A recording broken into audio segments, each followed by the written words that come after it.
Hi hello master key അക്കാദമിയുടെ ഒരു പുതിയ വീഡിയോയിലേക്ക് എല്ലാവർക്കും സ്വാഗതം. നമ്മൾ ഇന്നത്തെ ക്ലാസ്സിൽ ഡിസ്കസ് ചെയ്യാൻ പോകുന്നത് ടെക്നിക്കൽ പി എസ് സി, അതായത് മെക്കാനിക്കൽ ഓട്ടോമൊബൈൽ എഞ്ചിനീയേഴ്സ്. അവര് ടെക്നിക്കൽ പി എസ് സിയിൽ ഏറ്റവും കൂടുതൽ ചോദ്യങ്ങൾ പ്രതീക്ഷിക്കുന്ന ഒരു പോർഷനാണ് എഞ്ചിൻ എന്ന് പറയുന്നത്.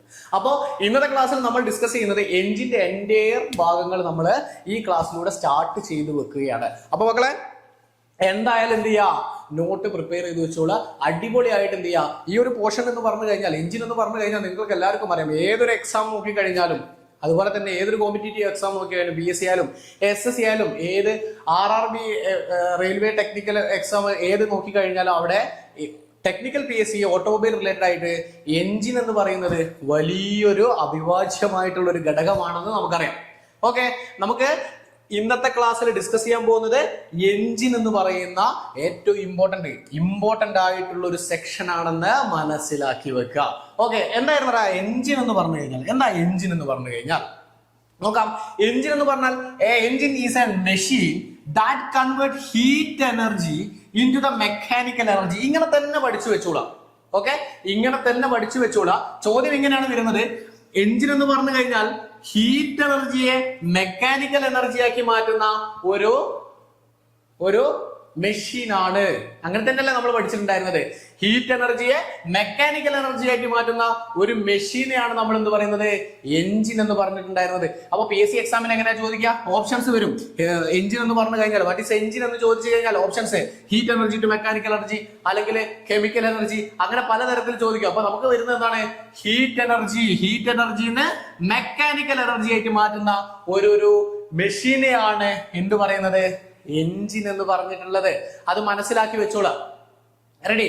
ഓക്കെ, അപ്പൊ എഞ്ചിൻ എന്താണെന്ന് നമുക്ക് മനസ്സിലായിട്ടുണ്ട്. അതുപോലെ തന്നെ എഞ്ചിന്റെ എനർജി ചേഞ്ച്, എനർജി കൺവേർഷൻ നമ്മൾ പഠിച്ചിരിക്കണം. ഹീറ്റ് എനർജി എന്ന് മെക്കാനിക്കൽ എനർജി ആണെന്നുള്ള എനർജി കൺവേർഷൻ നമ്മൾ എന്തായാലും പഠിച്ചിരിക്കണം എന്ന് മനസ്സിലാക്കി വെക്കാം. റെഡി? അപ്പോ അതിന്റെ ക്ലാസിഫിക്കേഷൻ നോക്കിക്കഴിഞ്ഞാല് നമുക്ക് എല്ലാവർക്കും അറിയാം, അതിന്റെ ക്ലാസിഫിക്കേഷൻ രണ്ടായി നമ്മൾ ക്ലാസിഫൈ ചെയ്തിട്ടുണ്ട്. ഒന്ന് external combustion engine, EC engine എന്ന് പറഞ്ഞിട്ടുണ്ട്. എക്സ്റ്റേണൽ കമ്പഷൻ എഞ്ചിൻ ഇന്ന് നിലവില് നമ്മുടെ ലോകത്ത് നോക്കിക്കഴിഞ്ഞാൽ എക്സ്റ്റേണൽ കമ്പഷൻ എഞ്ചിൻ അധികം കാണാൻ സാധ്യതയില്ല. പക്ഷെ കുറച്ച് കാലം മുമ്പേ നമ്മുടെ തീവണ്ടികൾ, നമ്മുടെ മലയാളത്തിൽ തീവണ്ടി എന്ന് ഉച്ചാരണം എങ്ങനെ വന്നു അത് തന്നെ ആലോചിച്ച് വെക്കുക. തീവണ്ടികൾ അല്ലെ, നമ്മുടെ കൽക്കരി ഇട്ട് പോകുന്ന, പുക ഇങ്ങനെ പോയിട്ട് പോകുന്ന ഈ തീവണ്ടികളൊക്കെ എങ്ങനെയാണ് വർക്ക് ചെയ്തിട്ടുള്ളത്? എക്സ്റ്റേണൽ കമ്പഷൻ എഞ്ചിൻ ആണ് എന്ന് മനസ്സിലാക്കി വെക്കുക. എങ്ങനെയാണ് എക്സ്റ്റേണൽ കമ്പഷൻ എഞ്ചിൻ വർക്ക് ചെയ്തിട്ടുണ്ടായിരുന്നത്? Combustion of fuel take place outside the engine cylinder. Okay, അതായത് കമ്പഷൻ ഓഫ് ഫ്യൂവൽ എവിടെയാണ് നടക്കുന്നത്? ഔട്ട്സൈഡ് ദ എഞ്ചിൻ സിലിണ്ടർ ആണെന്ന് മനസ്സിലാക്കി വെക്കുക. പുറമെയാണ്. റെഡി? പുറമെയാണ്, എഞ്ചിന്റെ പുറമെയാണ്. അപ്പൊ എങ്ങനെ പുറമെ കത്തിക്കഴിഞ്ഞാൽ എങ്ങനെയാണ് ഇതിന്റെ പവർ ലഭിക്കുക, അല്ലെങ്കിൽ പിസ്റ്റന്റെ മൂവ്മെന്റ് നടക്കുക? അപ്പൊ എങ്ങനെയാണ് നമ്മളെ പുറമെ outside the engine cylinder, outside ആണെന്ന് മനസ്സിലാക്കി. ഔട്ട്സൈഡിൽ എഞ്ചിൻ സിലിണ്ടറിന്റെ ഔട്ട്സൈഡ് നമ്മൾ എന്ത് ചെയ്യും? ബേൺ ചെയ്തു. കമ്പഷൻ, അതിന് നമ്മൾ എന്ത് ചെയ്തു? ഒരു ബോയിലർ അല്ലെ, ഒരു സ്റ്റീം, നമ്മൾ എന്ത് ചെയ്തു? സ്റ്റീം അറിയാലോ, സ്റ്റീം എഞ്ചിൻ എന്നൊക്കെ പറഞ്ഞിട്ടുണ്ടല്ലോ. ഈ സ്റ്റീമിന്റെ പവർ യൂസ് ചെയ്തിട്ട് നമ്മൾ എന്ത് ചെയ്യുന്നു? പിസ്റ്റണെ വർക്ക് ചെയ്യിപ്പിക്കുന്നു. ഇങ്ങനെ തന്നെ മനസ്സിലാക്കി വെക്കുക. ഔട്ട്സൈഡ് എഞ്ചിൻ സിലിണ്ടർ ആണ്. ഈ എഞ്ചിൻ സിലിണ്ടർ ഔട്ട്സൈഡിൽ ബേൺ ചെയ്യുന്ന സമയത്ത്, കമ്പഷൻ നടക്കുന്ന സമയത്ത് അവിടെ ഒരു സ്റ്റീം പ്രൊഡ്യൂസ് ചെയ്യുന്നു. ആ സ്റ്റീം എന്ത് ചെയ്യുന്നു? ഈ പിസ്റ്റന്റെ മുകളിൽ വന്നിട്ട് പ്രഷർ ചെയ്യുന്നു. അല്ലെങ്കിൽ പിസ്റ്റന്റെ മുകളിൽ നമ്മൾ സാധാരണ പോലെ തന്നെ എങ്ങനെയായിരുന്നു ഇന്റേണൽ കമ്പഷൻ എഞ്ചിൻ നടക്കുന്നത്, അതേപോലെ തന്നെ ഈ പിസ്റ്റന്റെ മുകളിൽ വന്നിട്ട് എന്ത് ചെയ്യുന്നു? നല്ല രീതിയിലുള്ള സമ്മർദ്ദം ചെലുത്തും. ആ സമ്മർദ്ദം മൂലം പിസ്റ്റൺ ക്രാങ്ക് ഷാഫ്റ്റിന്റെ കണക്ടിംഗ് റോഡ് വഴി ക്രാങ്ക് ഷാഫ്റ്റിന്റെ റൊട്ടേറ്റ് ചെയ്യിപ്പിക്കുന്ന ആ പവർ നമ്മൾ യൂസ് ചെയ്തു. അതായിരുന്നു എന്ത് ചെയ്യുന്നത്? ഒന്നാമത്തെ ക്ലാസിഫിക്കേഷൻ എക്സ്റ്റേണൽ കമ്പഷൻ എഞ്ചിൻ. പക്ഷെ ഇതൊന്നും നമ്മുടെ സിലബസ്, ഈ എക്സ്റ്റേണൽ കമ്പഷൻ എഞ്ചിൻ നമ്മൾ എന്തിനാ പഠിക്കുന്നത്? ജസ്റ്റ് ഈ സിലബസ് വൈസ് നോക്കിക്കഴിഞ്ഞാൽ നമ്മുടെ സിലബസിൽ എക്സ്റ്റേണൽ കമ്പഷൻ എഞ്ചിൻ ഇല്ല. പക്ഷെ നമ്മൾ ഒരു എഞ്ചിൻ എങ്ങനെ പഠിക്കണം, അല്ലെ എഞ്ചിൻ എന്താണെന്ന് മനസ്സിലാക്കണമെങ്കിൽ എക്സ്റ്റേണൽ കമ്പഷൻ എഞ്ചിൻ പഠിച്ചിരിക്കണം, അല്ലെങ്കിൽ നമ്മുടെ മൈൻഡിൽ ഉണ്ടായിരിക്കണം. എന്നാലേ നമുക്ക് എന്തെങ്കിലും ഇന്റേണൽ കമ്പഷൻ എഞ്ചിൻ വ്യക്തമായിട്ട് മനസ്സിലാവുള്ളൂ എന്ന് മനസ്സിലാക്കി വെച്ചോളാം. പിന്നെ അതിന് എക്സാമ്പിൾ സ്റ്റീം എഞ്ചിനാണ്. പിന്നെ നമ്മൾ ഇതിന് ശ്രദ്ധിക്കേണ്ടത്, mechanical students already IC engine പഠിച്ചിട്ടുണ്ടാവും. എന്നാലും ഓട്ടോമൊബൈൽ വിദ്യാർത്ഥികളെ അപേക്ഷിച്ച് മെക്കാനിക്കൽ എഞ്ചിൻ സ്റ്റുഡൻസ് കുറച്ചും കൂടിയും ഡീപ്പായിട്ട് പഠിച്ചിട്ടുണ്ടാവില്ല. അപ്പൊ ശ്രദ്ധിക്കേണ്ടത്, കമ്പഷൻ എന്ന് പറഞ്ഞിട്ടുള്ള ഒരു വേർഡ് നിങ്ങൾ ഇവിടെ ശ്രദ്ധിക്കുക. കമ്പഷൻ എന്ന് പറഞ്ഞിട്ടുള്ള ഈ ഒരു വേർഡ് നിങ്ങൾ ശ്രദ്ധിക്കുക. കമ്പഷൻ എന്ന് പറഞ്ഞു കഴിഞ്ഞാൽ എന്താണ്? അപ്പൊ നമുക്ക് വേറൊരു വേർഡ് ഉണ്ടോ? കമ്പഷന് വേറൊരു വേർഡ് ഉണ്ടോ? ആലോചിച്ച് നോക്ക്. കമ്പഷനെ പോലെ തന്നെ വേറൊരു വേർഡ് ഉണ്ടോ? ഉണ്ട്, കംപ്രഷൻ. അല്ലെ? ഒന്ന് കമ്പഷനുമാണ്, കംപ്രഷനുമാണ്. രണ്ടും ഇപ്പോഴേ മനസ്സിലാക്കി വെച്ചോളാം. കാരണം ഇനി നമ്മുടെ ഈ ഒരു മൊഡ്യൂള് നമ്മൾ ഡിസ്കസ് ചെയ്യുമ്പോൾ പല മേഖലകളിലും ഈ കമ്പഷനും കംപ്രഷനും നമ്മൾ ഡിസ്കസ് ചെയ്യുന്നുണ്ട്. ഓക്കെ അല്ലെ? അപ്പൊ എന്താണ് കമ്പഷൻ എന്ന് പറഞ്ഞു കഴിഞ്ഞാൽ കത്തുക എന്നാണ്. അപ്പൊ കംപ്രഷൻ എന്ന് പറഞ്ഞാൽ എന്താ? മലയാളത്തിൽ പറഞ്ഞു കഴിഞ്ഞാൽ ഞെരിക്കുക അല്ലെ, കംപ്രസ് ചെയ്യുക അല്ലെ, ചെറുതായിട്ട് ഞെരിക്കുക. നമ്മൾ ചില കണ്ടീഷനിലല്ലേ ചിലതൊക്കെ ഞെരിക്കുക. ആ ഒരു കൺസെപ്റ്റ് തന്നെ മനസ്സിലാക്കി വെക്കുക. കമ്പഷൻ എന്ന് പറഞ്ഞു കഴിഞ്ഞാൽ കത്തുക. സ്പെല്ലിംഗ് മനസ്സിലാക്കണം, BUSTIO എന്നാണെന്ന് മനസ്സിലാക്കുക. കംപ്രഷൻ എന്ന് പറഞ്ഞു കഴിഞ്ഞാൽ PRESSION ആണെന്ന് മനസ്സിലാക്കുക. കംപ്രഷനും കമ്പഷനും രണ്ടും തമ്മിലുള്ള വ്യത്യാസം ഇപ്പോഴേ മനസ്സിലാക്കി വെക്കുക. കാരണം നമ്മുടെ ഈ ഒരു സിലബസ് നോക്കിക്കഴിഞ്ഞാൽ അല്ലെങ്കിൽ ഈ ഒരു മൊഡ്യൂൾ നോക്കിക്കഴിഞ്ഞാൽ വിവിധങ്ങളായിട്ടുള്ള മേഖലകളിൽ നമ്മൾ എന്ത് യൂസ് ചെയ്യാറുണ്ട്? ഈ ഒരു കംപ്രഷനും കമ്പഷനും നമ്മൾ ഡിഫറെന്റ് ആയിട്ട് യൂസ് ചെയ്യാറുണ്ട്. അപ്പൊ ഇത് എന്ത് ചെയ്യരുത്? മാറിപ്പോകാൻ പാടില്ല. ഇപ്പോഴേ എന്ത് ചെയ്യാം? നമ്മുടെ മൈൻഡിൽ ഞാൻ തറവായി പഠിച്ചിട്ടുണ്ട് എന്ന് മനസ്സിലാക്കിയോ. അപ്പൊ നമ്മുടെ എക്സ്റ്റേണൽ കമ്പഷൻ എഞ്ചിൻ എന്താണെന്ന് പഠിച്ചല്ലോ. എക്സ്റ്റേണൽ കമ്പഷൻ എഞ്ചിൻ ആണെന്ന് പഠിച്ചല്ലോ, സംശയമൊന്നുമില്ല. റെഡി? ഓക്കെ. അപ്പൊ നമുക്ക് അടുത്തത് എന്തായിരിക്കും? ഇത് എക്സ്റ്റേണൽ കമ്പഷൻ എഞ്ചിൻ ആണെങ്കിൽ അതിനൊരു എക്സാമ്പിൾ നമുക്ക് സ്റ്റീം എഞ്ചിൻ പറയാൻ പറ്റും, നമ്മുടെ തീവണ്ടി പറയാൻ പറ്റും. ഇവിടെ ഒരു ഫിഗർ ഞാൻ കൊടുത്തിട്ടുണ്ട്. സ്റ്റീം എഞ്ചിൻ യൂസ് ചെയ്തിട്ട് വർക്ക് ചെയ്യുന്നത് നമ്മുടെ നിത്യജീവിതത്തിൽ ഏറ്റവും കൂടുതൽ കണ്ടിട്ടുള്ള ഒരു ഭാഗമാണ് തീവണ്ടി അല്ലെ. അപ്പൊ അതൊരു എക്സാമ്പിൾ ആയിട്ട് പറയാൻ പറ്റും. പക്ഷെ ഇത് നമ്മുടെ സിലബസിലുണ്ടോ? ഇല്ല, പക്ഷെ നമ്മൾ പഠിച്ചിരിക്കണം. റെഡി? അപ്പൊ അടുത്തത് ഒന്നാമത്തെ ക്ലാസിഫിക്കേഷൻ എക്സ്റ്റേണൽ കമ്പഷൻ എഞ്ചിൻ ആണ്. അപ്പൊ രണ്ടാമത്തെ ക്ലാസിഫിക്കേഷൻ എന്താ പറയാ? ഇതിനെ ഈസി എഞ്ചിൻസ് എന്ന് പറയുന്നുണ്ട് കേട്ടോ. ഓക്കെ. രണ്ടാമത്തെ ക്ലാസിഫിക്കേഷൻ പറയുന്ന പേര് ആലോചിക്കുക. എന്താണ് രണ്ടാമത്തെ ക്ലാസിഫിക്കേഷൻ പറയുന്ന പേര്? Internal combustion engine. നമ്മുടെ സിലബസിലെ ഏറ്റവും ഇമ്പോർട്ടന്റ് ആയിട്ടുള്ള കാര്യമാണ്. എന്ത്? Internal combustion engine. പേര് IC എഞ്ചിൻ. ഇങ്ങനെ തന്നെ ചോദ്യം വരും കേട്ടോ. IC എഞ്ചിൻ എന്ന് പറഞ്ഞു കഴിഞ്ഞാൽ എന്താണ്? ICയുടെ ഫുൾ ഫോം എന്താണ്? ആലോചിച്ച് നോക്കുക. Internal combustion engine. ICയുടെ ഫുൾ ഫോം എന്താണ്? Internal combustion engine. കിട്ടിയല്ലോ, എഴുതി വെച്ചോളൂ. അപ്പൊ അടുത്തത് ഇന്റേണൽ കമ്പഷൻ എഞ്ചിൻ എന്ന് പറഞ്ഞാൽ combustion of fuel take place inside the engine cylinder. Engine സിലിണ്ടറിന്റെ ഉള്ളില് കമ്പഷൻ നടക്കുന്നത് എഞ്ചിൻ സിലിണ്ടറിന്റെ ഉള്ളിലാണെന്നാണ് നമുക്ക് പഠിക്കേണ്ടത്. അതാണ് നമ്മുടെ കൺസെപ്റ്റ്.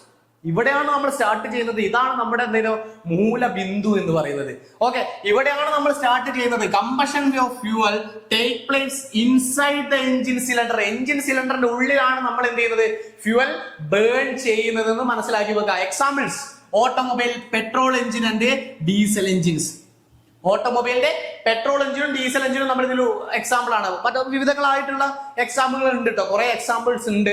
പക്ഷെ നമുക്ക് ഏറ്റവും കൂടുതൽ പഠിക്കേണ്ടത് ഓക്കെ ഓട്ടോമൊബൈലിന്റെ എക്സാം ആയാലും അല്ലെങ്കിൽ കോമ്പറ്റേറ്റീവ് PSCയുടെ ഒരു ടെക്നിക്കൽ എക്സാം നോക്കിക്കഴിഞ്ഞാൽ ഏതൊരു മെക്കാനിക്കൽ ഓട്ടോമൊബൈൽ എക്സാം ആയാലും അവിടെ നമ്മൾ കൂടുതലും ശ്രദ്ധിക്കുന്നത് എന്താണ്?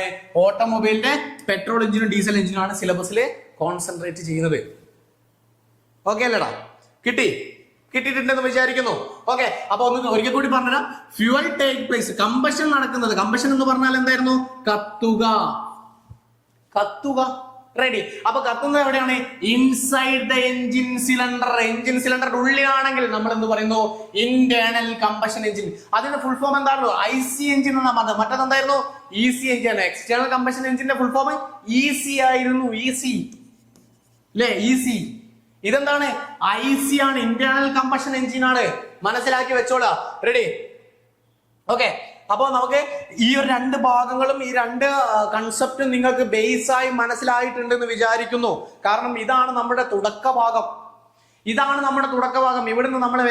ഇവിടുന്നാണ് നമ്മൾ സ്റ്റാർട്ട് ചെയ്യുന്നത്. ഓട്ടോമൊബൈൽ ആയാലും മെക്കാനിക്കൽ ആയാലും നമ്മൾ ഇനി വരാൻ പോകുന്ന എക്സാമ്പിൾസ് നോക്കിക്കഴിഞ്ഞാൽ അസിസ്റ്റന്റ് മോട്ടോർ വെഹിക്കിൾ ഇൻസ്പെക്ടർ വരുന്നുണ്ട്. ഓട്ടോമൊബൈൽ സ്റ്റുഡൻസിനും മെക്കാനിക്കൽ സ്റ്റുഡൻസിനും ഏറ്റവും ഇമ്പോർട്ടന്റ് ആയിട്ടുള്ള ഒരു എക്സാം ആണ് അസിസ്റ്റന്റ് മോട്ടോർ വെഹിക്കിൾ ഇൻസ്പെക്ടർ. ഈ മാസം മെയ് 30 നമ്മൾ എന്ത് ചെയ്യുന്നുണ്ട്? ഇതിന്റെ നോട്ടിഫിക്കേഷൻ പ്രഡിക്റ്റ് ചെയ്യുന്നുണ്ട്, വരും എന്നുള്ള ഉറപ്പുണ്ട്. മെയ് 30. അതുപോലെ തന്നെ നമുക്ക് നോക്കാം MMV മെക്കാനിക്കൽ മോട്ടോർ വെഹിക്കിൾ എക്സാമും വരാൻ സാധ്യതയുണ്ട്. അപ്പൊ ഈ രണ്ട് എക്സാമുകളെ നോക്കിക്കഴിഞ്ഞാലും അതുപോലെ തന്നെ വേരിയസ് ആയിട്ടുള്ള മെക്കാനിക്കൽ എക്സാമുകളിലും സിലബസിൽ ഉണ്ടെടാ IC എഞ്ചിൻസ് ഉണ്ട്. അപ്പൊ ഇതൊന്ന് ബേസ് ആയി പഠിച്ചു വെച്ചോളൂ. ഇനി നമ്മൾ പഠിക്കാൻ നിൽക്കണ്ട. കാരണം ഈ വീഡിയോ കണ്ടു കഴിഞ്ഞാൽ കിട്ടി. ഓക്കെ, ഒന്ന് നോട്ട് എഴുതി വെക്കുക, ഒരിക്കൽ കൂടി പഠിച്ചു വെക്കുക. ഇമ്പോർട്ടന്റ് ആണ് ഈ സാധനം ബേസ് ആണ്. നമ്മുടെ വീടിന്റെ തറ എങ്ങനെയാണ് അതുപോലെ തന്നെ ആ തറ നമ്മൾ ക്രിയേറ്റ് ചെയ്തു. ഇനി ഇതിന്റെ മേലാണ് നമ്മൾ ഓരോന്ന് മണിമാളിക പടുത്തുയർത്തുന്നത്. റെഡി? അപ്പൊ നമുക്ക് രണ്ടും കിട്ടി, രണ്ടും മനസ്സിലായി. ഇന്റേണൽ കമ്പഷൻ എഞ്ചിൻ എന്താണെന്നും എക്സ്റ്റേണൽ കമ്പഷൻ എഞ്ചിൻ എന്താണെന്നും നമ്മൾ മനസ്സിലാക്കിയിട്ടുണ്ട്. അപ്പോൾ നമുക്ക് വരാൻ പോകുന്ന എക്സാമുകളെ കുറിച്ചിട്ടുള്ള ഒരു ധാരണ നിങ്ങൾക്ക് കിട്ടിയിട്ടുണ്ടെന്ന് വിചാരിക്കുന്നുണ്ട്. അപ്പൊ അതിനൊക്കെ ഈ ഒരു ആലോചിച്ച് വെക്കാം, ഈ ഒരു ടോപ്പിക്, ഈ ഒരു സിലബസ് ഏറ്റവും ഇമ്പോർട്ടന്റ് ആണ് എന്ന് മനസ്സിലാക്കി വെക്കുക. റെഡി? അപ്പോ നമുക്ക് നെക്സ്റ്റ് സ്ലൈഡിലേക്ക് പോയാലോ? യെസ്, ക്ലാസിഫിക്കേഷൻ നമുക്ക് നോക്കാം. ഇന്റേണൽ കമ്പഷൻ എഞ്ചിനെ ഏതൊക്കെ തരത്തിൽ ക്ലാസിഫൈ ചെയ്തിട്ടുണ്ട്? ഇന്റേണൽ കമ്പഷൻ എഞ്ചിനെ ഏതൊക്കെ തരത്തിൽ ക്ലാസിഫൈ ചെയ്തിട്ടുണ്ട് എന്ന് ചോദിച്ചു കഴിഞ്ഞാൽ, ഒന്നാമത്തെ sub classification based on the fuel used. നമ്മൾ ഓൾറെഡി പറഞ്ഞതാണ്. അതായത് ഇന്റേണൽ കമ്പഷൻ എഞ്ചിനെ ഇന്റേണൽ കമ്പഷൻ എഞ്ചിന് ഏതൊക്കെ ഫ്യൂവൽ യൂസ് ചെയ്യുന്നു എന്നുള്ള കൺസെപ്റ്റില് 3ആയി ക്ലാസിഫൈ ചെയ്യുന്നുണ്ട്. 1 petrol engine, 2 diesel engine, 3 gas engine. Okay, 3ആയി നമുക്ക് ക്ലാസിഫൈ ചെയ്യാം. റെഡി? 1 പെട്രോൾ എഞ്ചിൻ ആണ്, 2 ഡീസൽ എഞ്ചിനാണ്. നമ്മളിത് സുപരിചിതമാണ്.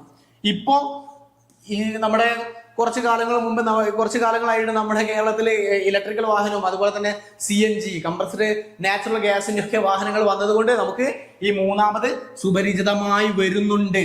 റെഡി അല്ലേ?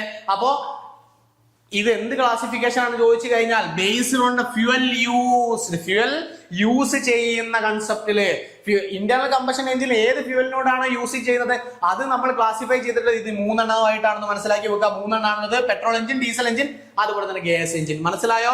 റെഡി അല്ലേ? അടുത്തത് ബേസ്ഡ് ഓൺ ദ ഇഗ്നിഷൻ, രണ്ടാമത്തെ സബ് ക്ലാസിഫിക്കേഷൻ 2. ആലോചിച്ച് നോക്കുക, sub classification 2 based on the ignition. എന്താ ഇഗ്നിഷൻ എന്ന് പറഞ്ഞാൽ? ഇഗ്നിഷൻ കത്തുക.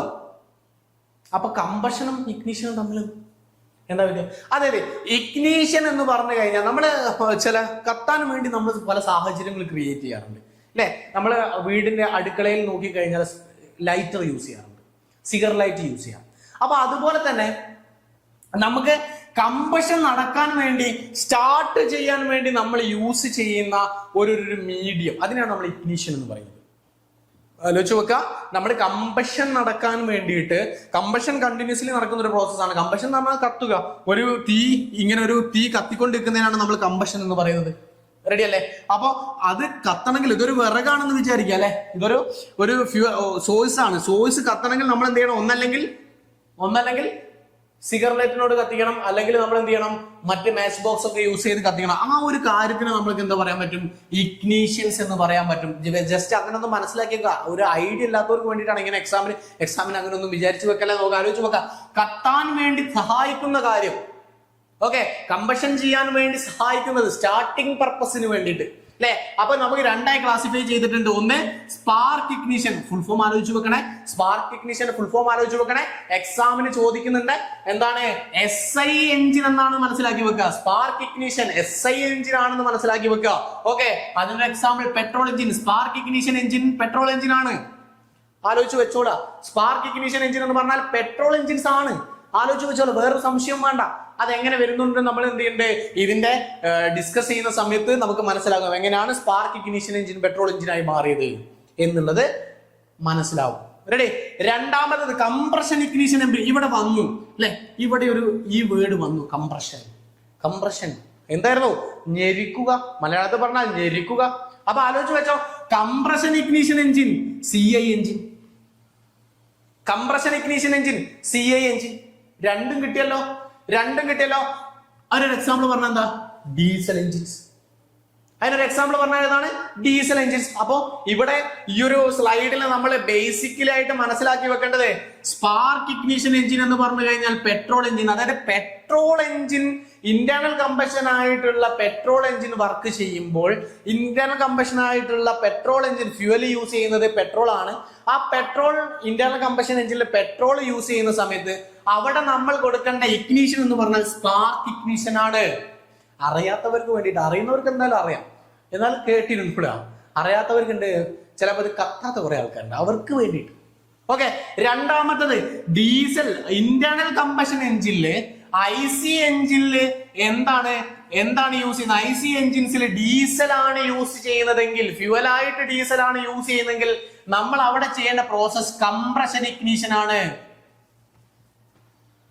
കിട്ടിയല്ലോ പ്രശ്നമല്ലല്ലോ? ഓക്കെ അല്ലേ? അപ്പൊ ഈ രണ്ട് ക്ലാസിഫിക്കേഷനും മനസ്സിലാക്കി വെച്ചോളാം. രണ്ടാമത്തെ ബേസ്ഡ് ഓൺ ഇഗ്നിഷൻ മനസ്സിലാക്കി വെച്ചോളാം.